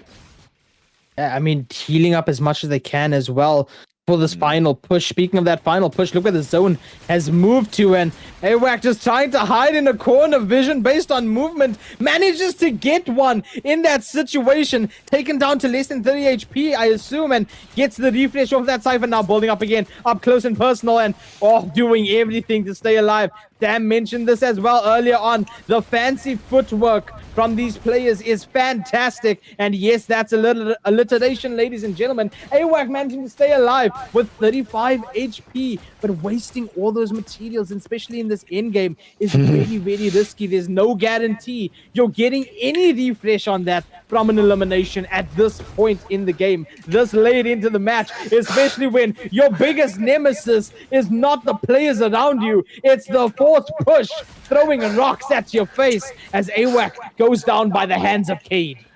Oh, you say it's wasting those bullets. I say it's doing whatever it takes to survive right now. It's not enough for AWAC to stay up, though. And Dragon, the last one left from this trio. We've seen them before, but it's up to him to try and build any more placement points, desperately wanting to get some extra KP on top of that. Does manage a lovely poke around the corner, but not even credited for it. Snatched away by Juno, half a second late on the shot. Instead, the team still relegated to just 2 points so far in this, plus whatever they can get out of the position. Now just trying to get a little bit of an angle, kind of caught in this corner. I think everyone's forgotten about them, considering everyone forced once more. Zone now pushing out. Zone number 9, deep in the zone. And it means that all of these teams got to move at some stage. Do you move first and give yourself away while everyone turns their attention on you? There's a couple of players already moving. Dragon deciding to hold that as late as possible. He's leading on that front edge. But can he actually cover his own movements? Joshua and the rest of the squad, again, a couple of nice kills towards them, but they're going to need to back it up with some KP if they want to take the top of the leaderboard here in Premier Division. And the thing about this is, Alt, is that because lightsabers play such a big factor into this game, is that it goes ahead and makes it so that if you get into the high ground of that zone, it will mean that you go ahead and get the advantage off of force push and stuff. But Alt, we have some bad news on this one. Yeah. As you guys may have noticed, the game completely froze. Fortnite has crashed just as we hit the end zone. So we were poised there with 6 teams left right at the end. What, 2-3 minutes is all we ever really take to clinch that out. And that's it. That we can't do anything about it, guys. That's going to be the end of the lobby. We're going to try and get back in as soon as possible. There's almost no way we're going to be able to rejoin that lobby. So we're going to have to just go to a very short break. We'll bring you back at least with that leaderboard, get the points on board. But we will be back for that second lobby in just a little bit. I cannot believe it, AR. The action was too intense that even Fortnite couldn't handle it anymore. We were forced to crash the game. I'll just leave it at that. We'll take a short intermission, ladies and gentlemen. We'll get the leaderboard set up for all of you guys, as well as game number 2. I need you all in the chat to hope and pray that that doesn't happen for the second game. It is Wednesday, my dudes, so stick around. We'll take a short intermission, and we'll be right back.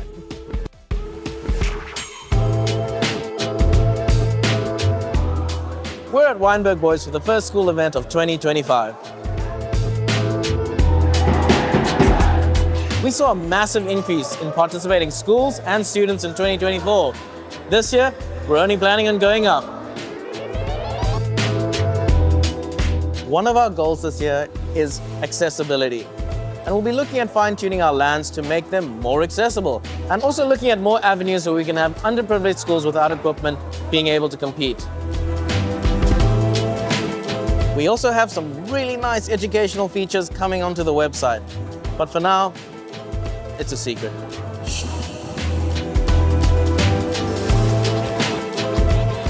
Like every year, the website has gone through some changes to make it a bit more efficient to play your games.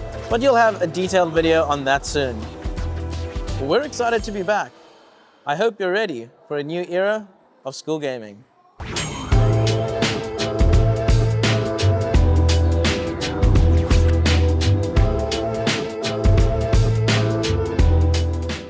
Enjoying the games? ASL has been growing exponentially for the last 2 years. Now, term 1, and just in the high school league, we have 182 different registered schools, 1,123 students all participating. If you want your school, company, or anything featured on the streams, in the articles, drop an email at schools@acgl.gg. This could be the perfect place for your brand to live.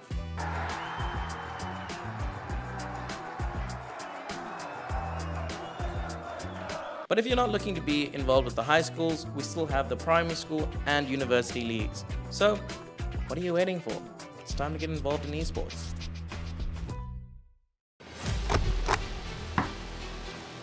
My name is Mnoto, and I go to a school called Thomas More College in Hillcrest, Durban. I play Rocket League. Yeah, Rocket League is my favorite game. Thomas Moore doing a Minotaur coming off the seating. We placed third, unfortunately, in the schools league, and today we did not win a single game. I found it amazing. It was very hard, yes, in general, but yeah, that's what comes with competitiveness. No, this is in fact my first time being in person with friends, with teammates, and yeah, it's been an amazing experience. How did we prep? So we prepped by scrimming a lot, a week before our tournament, scrimming all the teams that were going to be here, and we also did just sessions with our coach. Yes. I experienced playing in front of a crowd for the first time, all the nerve, all the pressure on top of you, and how you can really play differently at home and in front of people. Yeah. My highlights was probably meeting all the pros, Snowy, To Die For, Cams, Ram, Mr. Low. Yeah, that was definitely my highlights.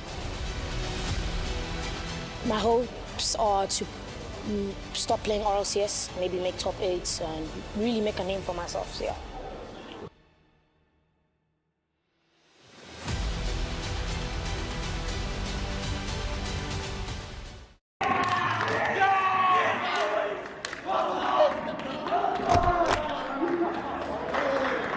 Hi, my name is Zander Estreisen. My naam is Christian.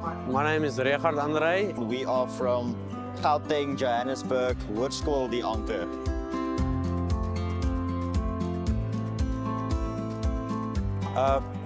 The games are definitely challenging. We have a lot of different players with different skills. They are very good. Some of them are poor at the game, but it's very challenging. I say it's hard, difficult. Van hulle was lekker, van hulle was moeilik. Daar was baie kompetisie. Daar was verskillende spelers, van die spelers was baie goed. Ek het dit geniet, dit was lekker. Yes, it was extremely fun. Very grateful for the opportunity we had. It was very intense and there was certainly a lot of competition, but yeah, it was just amazing.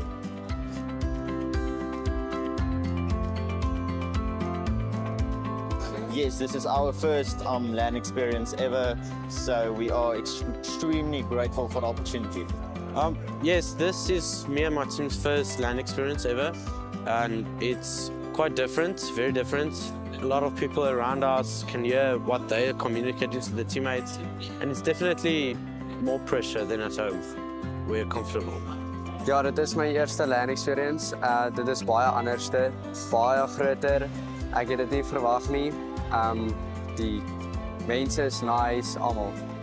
You can feel the environment. I mean, the people are very nice in it, but you can feel it's not the same at home, like on your own setup. Everything just feels like different, but it was good.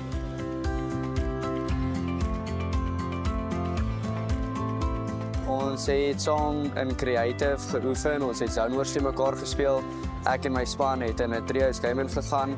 Ons het ons strats uitgewerk en ja. At home, we play together a lot. Creative mode, public games against other people, just making sure we know what we have to do as a team. I definitely did do some mentality stuff that motivated myself, and that's how I played.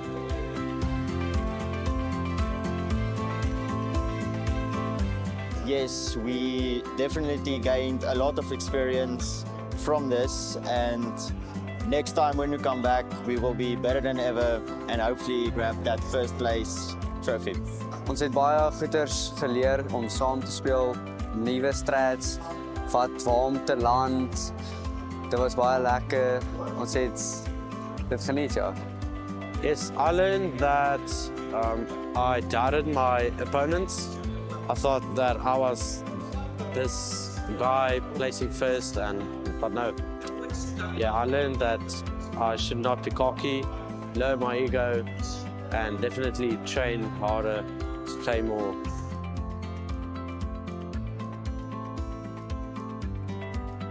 Highlight was definitely coming third place in the nationals and celebrating it at home. The highlight, I would say, is just meeting a lot of new people and all of the commentators and just having a great time with everyone. Dat ons derde kon gekom het in die ASL.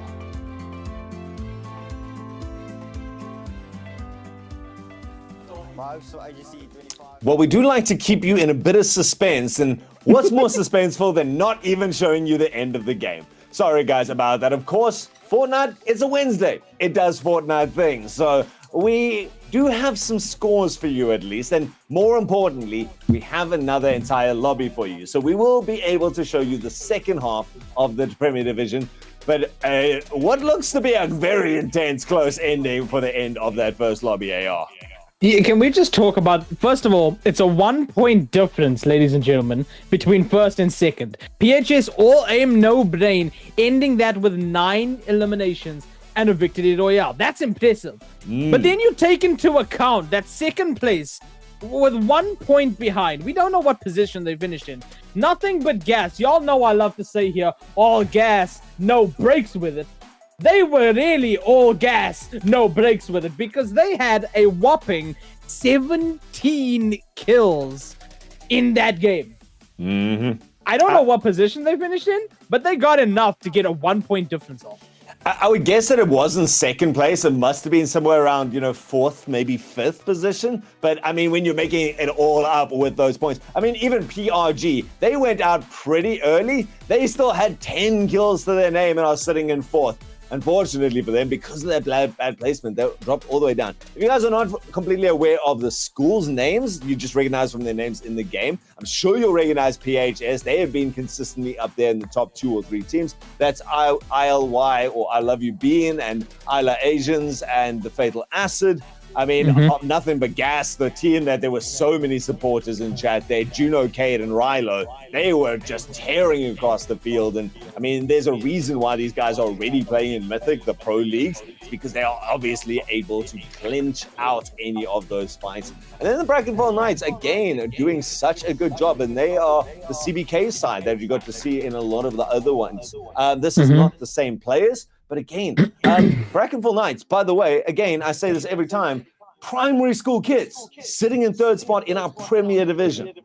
Yeah, that's insane to me. It's like they play this well that they get these high spots on leaderboards every single time. And that was just the first game, ladies and gentlemen. The first game of the Premier Division for Wednesday. We still have that second lobby for you. But when the leaderboard is like this right now, because let's be honest over here, it's not just first place. It's not just PHS, all aim, no brain, that have targets on their backs. No. Nothing but gas ended with 17 eliminations. They've automatically got a target on their back. Knights, which is CBK, they've got a target on their back right now. They're sitting in third. What's going to happen in the second game? There's so many people that will gun down other teams in this just to boost themselves up in the leaderboard. That's going to be chaotic on its own. We don't even need to talk about how chaotic the storm is. We don't need to talk about how chaotic it is to have 3 people gunning at you with laser weapons beaming through your builds. We don't got to talk about how chaotic it is to absolutely just yoink someone with the force closer to you to get that elimination. We don't even need to talk about the implosion grenades. It's absolutely chaotic already what's going to happen just based off of the points. What do we expect from the second game? Well, that's the hard thing. You say we don't need to talk about any of these things. We can't really, because it seems to change up game by game. You never know what is going to be that key factor. The big thing that we have seen, though, the consistent thing that determines the best teams, the guys who are constantly at the top, is intentionality. Coming down with a game plan, moving consistently from one elimination to the next, sweeping your way across the field. And that's the only way you're getting up to 17 kills, up to 20 kills that we've seen so often in these matches. And I think something that's going to be interesting, AR, is as we go. I mean, this is week number 3. These players, they tend to drop in the same places. They tend to have their same looting routes. They tend to move from one place to the next. What if these teams that are getting 17 kills, they start being counted out, where the guys go, okay, 3 minutes into the match, they're going to be coming down from the north. Let's just wait and put on the pressure on them, not get caught from behind, and instead be the ones to dictate the pace. And, I mean, a couple of these guys are already coming in here with aggression. First elimination down, and there's our Kaizen, Kyle, and Yats team that was doing so well until they run with fate caught them off guard. So I don't know, AR, exactly how it's going to happen, but these guys are looking for a bit of retribution, I feel. Yeah, and you mentioned that also. It's predictability, right? Like, be predictable and be unpredictable at the same time. Like, you're doing it every single week. You're landing at the same spots, whether it's going for a mythic or just going because, hey, there's a lot of things we can break here for materials. Your opponents start to learn that. Your opponents start to review VODs and think, hey, how can we do better? And they notice the small details, and they keep that in mind for the next time. It's a big risk, high reward. Yes, it is. Do you still risk that? Do you still go for it, especially when you've been doing it for a couple of weeks? I don't know, but in the kill feed over there, PRG, they seem to know what it is. I mean, it's predictable already. They're going to gun for it, and taking down Dragon already is a massive kill. I think they got KB as well, if I'm not mistaken. If we can find where that is, I would love to see it. But they already get a couple of eliminations on their board already. A couple of eliminations under the belt, and we do go in with them at the Lone Wolf Lake. KB is going to manage to go away. AWAC gets knocked as we join into the action. Cappy Booker going to go ahead, and that's such a beautiful thing to do as well. Just the quick timing of picking up your opponent, throwing them away from where their team is, so you can secure the loot, and you can get that kill very, very safely. And I mean, look at the numbers already out. We're down to 43 immediately. Yeah, and the big thing there was it was just on the edge. So if they could have dropped down, teammate could have gotten in there for the res, built up around them, maybe come back for the card. But instead, it is going to be claimed. KB7, the last one left from that team, goes down. And our squad that we were hyping up earlier, the guys who've been here, I mean, I know that at least AWAC and Dragon have been here for about 3 years, and they're still being taken down as the first squad in Premier Division. It shows how intense and how high the skill ceiling is of these games. The second team eliminated in short supply afterwards. We're down by 2. Yeah, and that's the bad part about it too, is that they were the first full team eliminated, and that's not what you want to happen, especially in Prem Division. And Ninja Warrior and Champ right now, they are taking their moment out here after firing, standing in the open too. Just guts on these guys to go ahead, stand out in the open, and drop materials for each other. That's that right there is just insane to me that you're willing to take that risk. But gonna move up north now, where we have another squad. Maybe get a couple of eliminations on their board. Soda in a can, Vibes, and Yapstar just chilling up north. And a lot of players tend to come up north upon landing. And, you know, I'm still to this point not sure why exactly. Oh, look how sneaky they're being right there. They seem to have spotted out these two teams. This team has not really made too much of an impression when they come into their lobbies. They're one of the earliest teams that go out, but this is how they learn. They've got themselves a good opportunity to set up. They seem aware, not exactly sure where their opponents are, but that they're here. Pings come out, knowing that they're behind, and it's the entire Jujutsu and Kaizen crew coming through on the other side, waiting in that bush, and they're just staring at each other.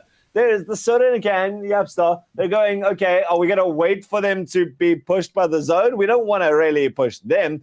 And I just really feel like neither team was 100% sure where the other squad was. The Saita instead closed the distance now. Wrap in, close down. They want to take the aggressive angles. Opponents have retreated back a little bit to a bush of their own, and the blasters start firing. Bulls go up shortly afterwards. Immediately counts it out there to mitigate any damage coming in there. They want to make sure they can at least get past here.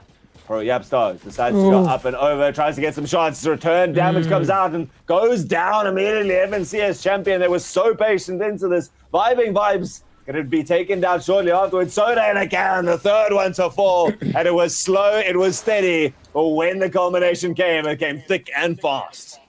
That's all I'm gonna say for that final encounter. Unfortunately, over there, Yapstop moved in with no builds whatsoever.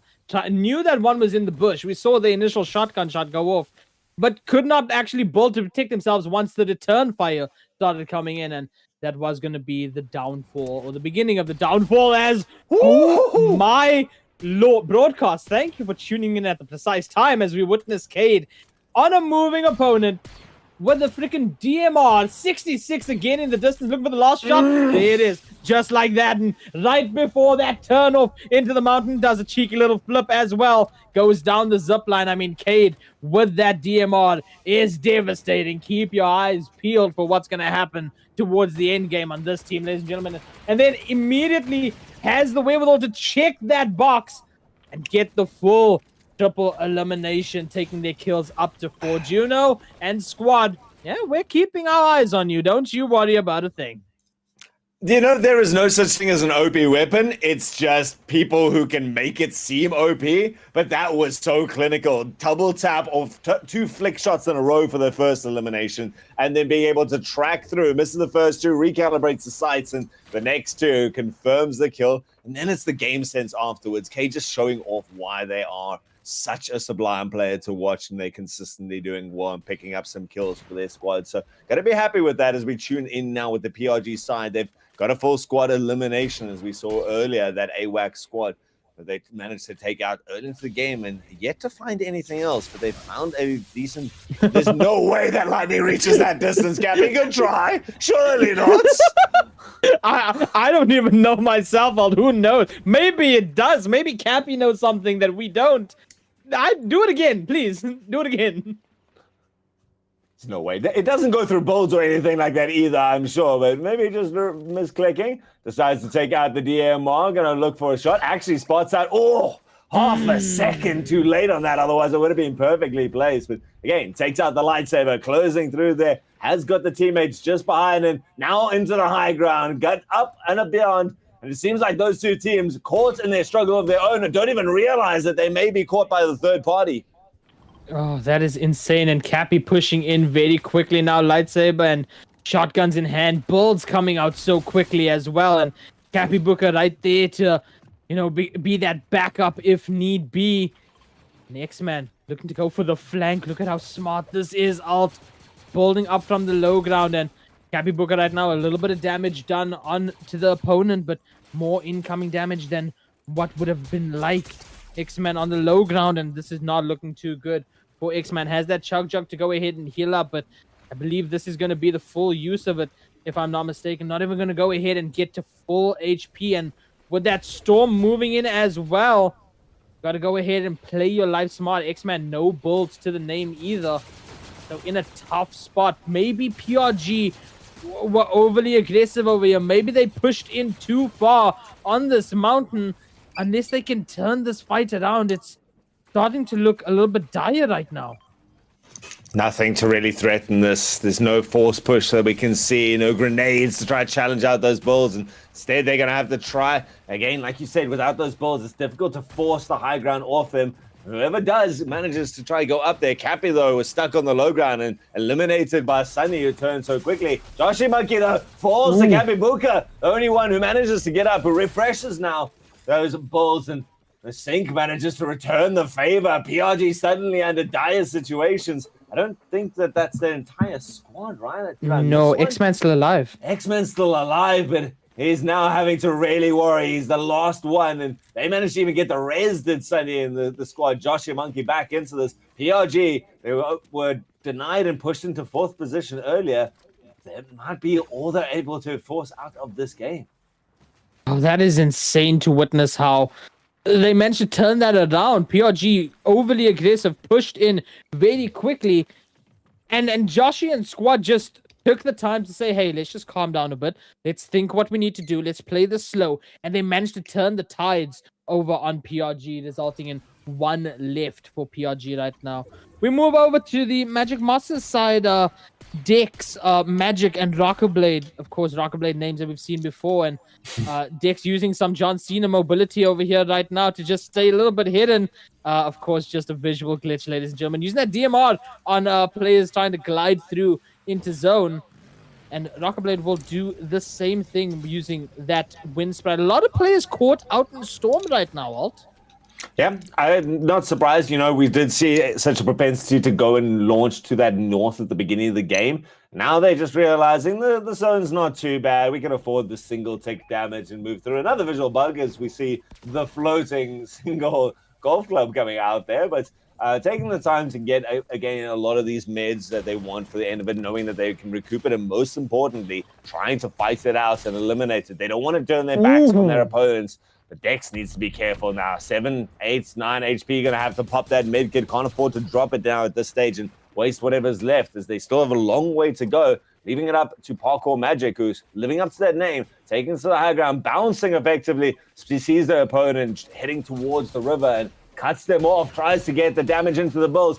Both he and Dex now gonna be laying waste to any sort of materials that are coming up. Gets the angle towards the side. Tries to go through their quick build to cover the exit, but closing the distance, and a 3-way pincer maneuver coming out there with Rockerblade up on the high ground. And eventually they do take out Jalen. Jalen gonna fall to the ground and immediately cleaned up. Now this team can start heading towards the safety of the zone. I can't tell if that was a force ability or if that was the implosion that I heard go off as well. It might have been the implosion that sort of put that that pressure on that player and resulted in the elimination. And you know, gonna go ahead, get that siphon off of it, get the heals off of it. You are in Storm, so you will need a little bit of a reset. Meanwhile, on the bridge of Foxy Floodgate, Kaizen leaping across the bridge, dealing some damage. Yats and Kyle following the same. There's that force pull. Ooh. There's the kidnap, but maybe you didn't want that. That player that got kidnapped had the perfect lineup for that shotgun shot and managed to go ahead and crack Kyle for a second, resulting in Kyle needing to have a moment to heal up. Yats getting cracked as well. Maybe overzealous over here with that force pull, and I think that player dropped down the side. No, actually pushed back all the way and now dropped down that zip line as well. Kyle looking to go ahead and push in just a little bit. Spot out if there is a free elimination and spot them down now. Kaizen literally on that waterfall. That is that dam. Trying to stay alive right now, and with builds getting destroyed this quickly, trying to tank a few little 90s to get back up, manages to get to the launch pad. And I mean, the fancy footwork in play, gets back up to the top and gets back up to the team. I love the split responsibility of the teams. Leave Carl up on the high ground. I think Yats was with them as well. But eventually, when you stop focusing on Kaizen, who dropped down and was using that fancy footwork, as soon as the sides got turned up onto the waiting pinnacle of the dam, Sunny actually was staying up here as well and took advantage of the distracted Kyle. Manages to take him down. Now can start pushing through there. Those side walls falling in quick succession. Manages to launch that damage out there. Claims out Yats as well. And Sunny doing an incredible job. In full synergy with Sync. Those two players were in sync with each other. Eventually Sunny does go down, but they've got the numbers advantage. They can try to take it out. How long can Kaizen last? He's claimed one out there. Furious editing to get this up, and Sunny retreats back, waiting for his teammates to finish off. But he's got to worry about there being thirsted at the end of that. Sync comes to the help, but Carl does eventually get claimed out. Kaizen gets a second. Kaizen eventually getting taken out by Joshua Monkey. His teammates, it was a 3v3. Eventually, just a single casualty, but they're going to be so happy that reboot ban was here. Kaizen did so much work to try to turn that around. In case you're confused, because I know Broadcast is just shocked at what just happened as well. Think managed to survive a force pull that took away every single bolt on the tower.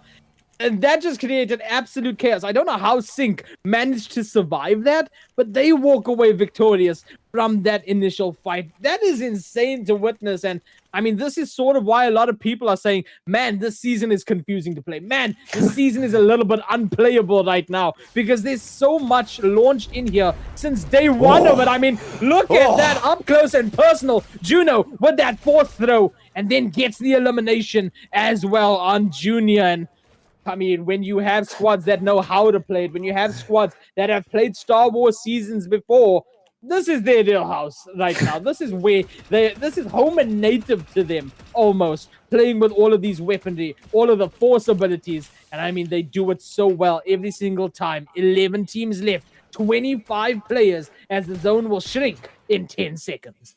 Man, we've seen Thunderburst grenades, we've seen lightning, we've seen so many abilities in the past, but rarely have we seen a power that can just eliminate wall after wall in front of you. This season is something special from that aspect, and it really changes the whole dynamic. We're basically down to no build mode at some stages when you take that, and you could be sitting behind 3 walls thinking you're perfectly safe, and suddenly you're standing naked and afraid in the center of the field. It's insane when team have managed to pick that up. And I mean, AR, at the beginning of the season, we were saying, you know, the force push, it just seems a little impotent in this, that there doesn't seem to be the practicality for it. And then we realize it's true power in terms of threatening those bulls. I see Batman now heading towards one of the last available reboot vans and getting the third man back up as Lex is going to rejoin the squad. They don't have a lot of loot though to spread the love. Yeah, not only that, look how much teams are surrounding this reboot right now. One further on the hill, one just making it out of the storm, and I mean, you can hear the shots hitting against the metal walls as well. In that kill feed, Sunny goes down to Cade over there, and that could be massive. Oh no, is Lexus away for just a second? Oh no, this is going to be a bad reboot and just a waste of time as well. That's going to be a free elimination. Oh, clicking back in the game, however, and is back with 20 HP left and a 2-tick on that storm. Down to 11 teams, 24 players. Soap Lord trying to go through, and Lexus, unfortunately, over there, whether it be wiping the sweat off of your palms or, you know, finishing whatever snack it may be, it results in getting knocked over there, unfortunately. And you hear the gunfire coming through, trying to go ahead and claim that that elimination as well. Batman gonna sprint across with that lightsaber, does have the force, and Lexus manages to make it into the safety of a building and will get revived at the end of it all. Oh man, I'm sure there was some furious Discord messages or WhatsApp calls being made at that stage. Hey, back at your PC, what are you doing? We got you back, we're back in this as a full trio. Now they've got some hard work still left to do. There's 10 other teams still around. Mighty Micah gets knocked, a name that we see so often. So furious fights across all of this in the zone. Far out of the range of most of these teams. They got an entire mountain range left to clear. There's the path underneath it as well, as I Love You being in the squad takes out Juno. They were our victors from the previous match and getting their first eliminations. They've always been a team that is patient at the beginning. They don't go for those early kills. When they get themselves set up and they love to prioritize these high ground positions, they get so many to add towards that kill tally in the final couple of zones. Yeah, even post death over there, Juno still gets the full on Rocker Blade and actually might have gotten erased if I'm not mistaken. And now the beam's coming from Bean and the squad down low. 36 flesh. Trying to go ahead and put so much pressure on these players. That LMG really seems to be the play of this game right now. It seems to be sort of the meta for all of our players. The gun that everyone wants, let alone that mythics. Of course, you're always going to want to have a mythic in your inventory, and trying to build through right now to the safety of that circle. Look where that circle is finishing off right now. It is only storm number 7, and from where it is, it can go into so many places that these teams don't want to be. It can go all the way down south into the water. It can go all the way back up to Masked Meadows, giving these players a trek through the mountains. There's so much that could happen in these final few zones, and 13 players, 8 teams in this are going to be gunning for that spot whatsoever. You can see sort of Bean right now just trying to claim that elimination, manages to do so and gets another bit of KP on the board. We are down to 12 players. I mean, that's the thing about this PHS side, is that they've been so good at controlling the high ground the whole way, and they even moving to that new zone, they keep themselves on the edge of the cliff. But don't worry, ladies and gentlemen, we hope to not lose this again and leave you on a cliffhanger. It is interesting, the symmetry between the open division that we saw earlier and the second game of this Premier Division. Both of them were really defined by this incredibly sharp architecture of the landscape. And so we'll have to see. It really proves to be a challenge that teams have to adapt to, especially if they don't have a lot of builds. Getting up and down here and using the double jumps, having something like those lightsabers to be able to get yourself to boost back up without draining those mats, but also offers some interesting opportunities for some rat plays. Any of these solo or duos left alive can tuck in under the cover of these little ledges near the sides, and it's exactly what Marshmallow is going to do. I spy again, another solo. There seems to be so many trickling little stragglers, and they find each other. Some shots go out as the zone forces them towards the high ground. 7 teams in this final zone, all with lightsabers, all with blasters, all with mythics. One can only hope that there's a couple nades left in there as well. The double jumps from Ty to go ahead and get that distance closed, and then the shotgun shot as well. Now beaming through the ceiling, but breaking out into another box is this player, and unfortunately goes down nonetheless. Marshmallow gets taken out by the storm, I do believe, but that is going to go ahead and be that elimination confirmed, and now throwing teammate towards the safety of the zone to get them back into the fray. I did see Juno go down again in that kill feed. Not sure if there was a confirm or not, but that is a massive elimination for whoever managed to get that. On the top of the mountain, 5 kills to their names. Being Acid and Asians right now, just beaming down low. They are in prime position. They've got the DMRs. They've got everything that they need to prolong this fight, and especially when you don't need to worry about ammo anymore. I mean, they are looking to play this out for that long run.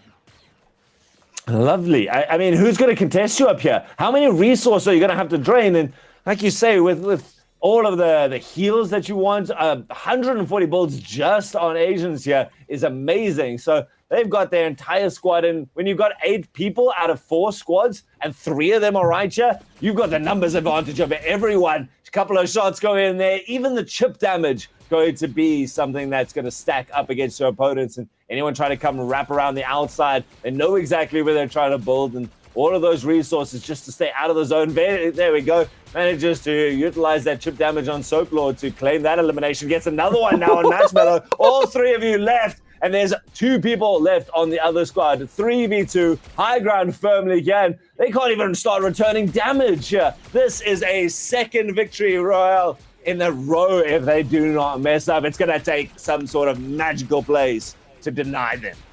If I'm not mistaken, Isla Asians also has nades to go ahead and put more pressure on these players down low. 3. That's just cruel right there. I mean, use it right now. This is the perfect time to go ahead and stop them from getting right below you. You keep them into the storm. You get more storm eliminations like that, but looking to go ahead and play around angles instead. And I mean, that is Juno and the rest of the squad going down as well. I think in second place over there. And I mean, what a whopping amount. 10 kills and that victory royale. Second victory royale in a row for Bean and the rest of the squad. Yeah, I mean, that second team, obviously a potent team. That is nothing but Gas, who was sitting just a single point behind PHS before this, after the first lobby. And yet, that was one of the most clinical finishes we've ever seen. Positioning, resources that you don't waste early into the game. Really nice ability to chew through and constantly put pressure on your opponents. It's that sort of like little death by 1,000 cuts that it all adds up and ends up with basically not even a sweat being broken and 2 victories in a row. That's the way to clinch it out. And this was a much better showing for them in terms of kills. I mean, they had 9 after the first game. I think they were just on about 10 by the end of that. Yeah, had 10. Yeah, so 2 pretty consistent rounds in a row. Yeah, I'm curious to see how much Juno them actually had, because they ended that first game with 17, and we assumed that it was like a 4th or 5th position. I think they had over 10, if I'm not mistaken. I could be wrong, but this time a 2nd place to their name. So will that leaderboard change? I mean, there was that 1 point difference after the first game. You keep that in mind. PHS had 83, Nothing But Gas had 82. I mean, we could, for today, have a new first place position after that game right there, just depending on kills alone. I mean, it's going to be very difficult for them to overcome that. I think you would probably have to, I think the maths works out that you would need like 14 kills or like 5 more than your opponents to be able to jump that deficit. But I have to see, and I don't feel like Juno and them had that many more. I think they were also sitting at roughly about that 10 zone. So we're gonna have to see how that adds up now. But what I love to see that entire, again, the end zones that end on that high ground. There is such a challenge on how to adapt. It's not this open breakaway sprint through there, maybe bounce a couple of times with the nice late sabers. It's all about tunneling. It's all about, like, you're so busy building your slope up the side there. It's difficult to also get the tunnel that over the top of you, and it requires so many more builds to not just keep like a line of wall on one side of you. It's basically all four around you, and you're draining it 4 times as fast. Yeah, and we do have that leaderboards right now, and we get to see the amount of kills. They did not have as much as they needed to push them into that first place. So your first place position is still PHS, all lame, no brain, 168 points. So they've ended off with 19 kills total and 2 victory royales to keep them in that first place. In second place, nothing but gas. They started off with 17 eliminations. They only ended off here today with 26, putting them in that second place with 154. And then Knights, only 6 eliminations to the name, but they still managed to get 102 points over there just from their placements alone, pushing them into that third place. I mean, the gap between second and third is that leap right there, but still between first and second, very, very close. Yeah, I mean, that's very good. And like you say, 9 kills in the second round, nothing to be scoffing at. I mean, it was almost the second highest in the lobby, but the highest was 30, and then there were a couple of 10s. So a pretty evenly spread out number of kills, not a single squad like laying waste to everything. But it's that second position that gave them such a nice boost. They're going to be very happy that they're able to last that out. And then, like you say, that gap, that massive deficit down to third place is huge. So well done to Brackenfell Knights for still managing to make the podium. And then again, a little bit of a jump down to Hillcrest High School. But it's those 2 top teams. Those are the ones who really come out with the grand prize today. And it's going to be, when you add 50 points above your opponents in week number 3, that's starting to still pull away, and the consistency with which you're able to get up there. I mean, it was 1 and 2 for both of the lobbies. That's the big thing. Yeah, absolutely. And that is all of the Fortnite action for tonight. We will continue tomorrow with the open division, and then following that will be some Valorant. If you want more Fortnite action, however, for this weekend, Sunday, the Mythic Fortnite continues. So keep your eyes peeled for that as well. Is the RLCS this weekend? I cannot. No, that's next weekend. RLCS? That is sad. So stick it out for next weekend, however, for RLCS action as well. But Ultranism, that is going to be it for today. Always a pleasure on the mic here with you today. You see the pun I did there. Anyway. Thank you guys so much for watching. We appreciate every single one of you in the chat. Remember, check out all the socials, acgl.gg, schools.acgl.gg as well. If you want to get your school involved with ASL, we've still got around 5 more weeks of this. So keep your eyes peeled for more ASL action leading up to that LAN later this year, AGC. For now, that's all the time we have. Stick around for tomorrow.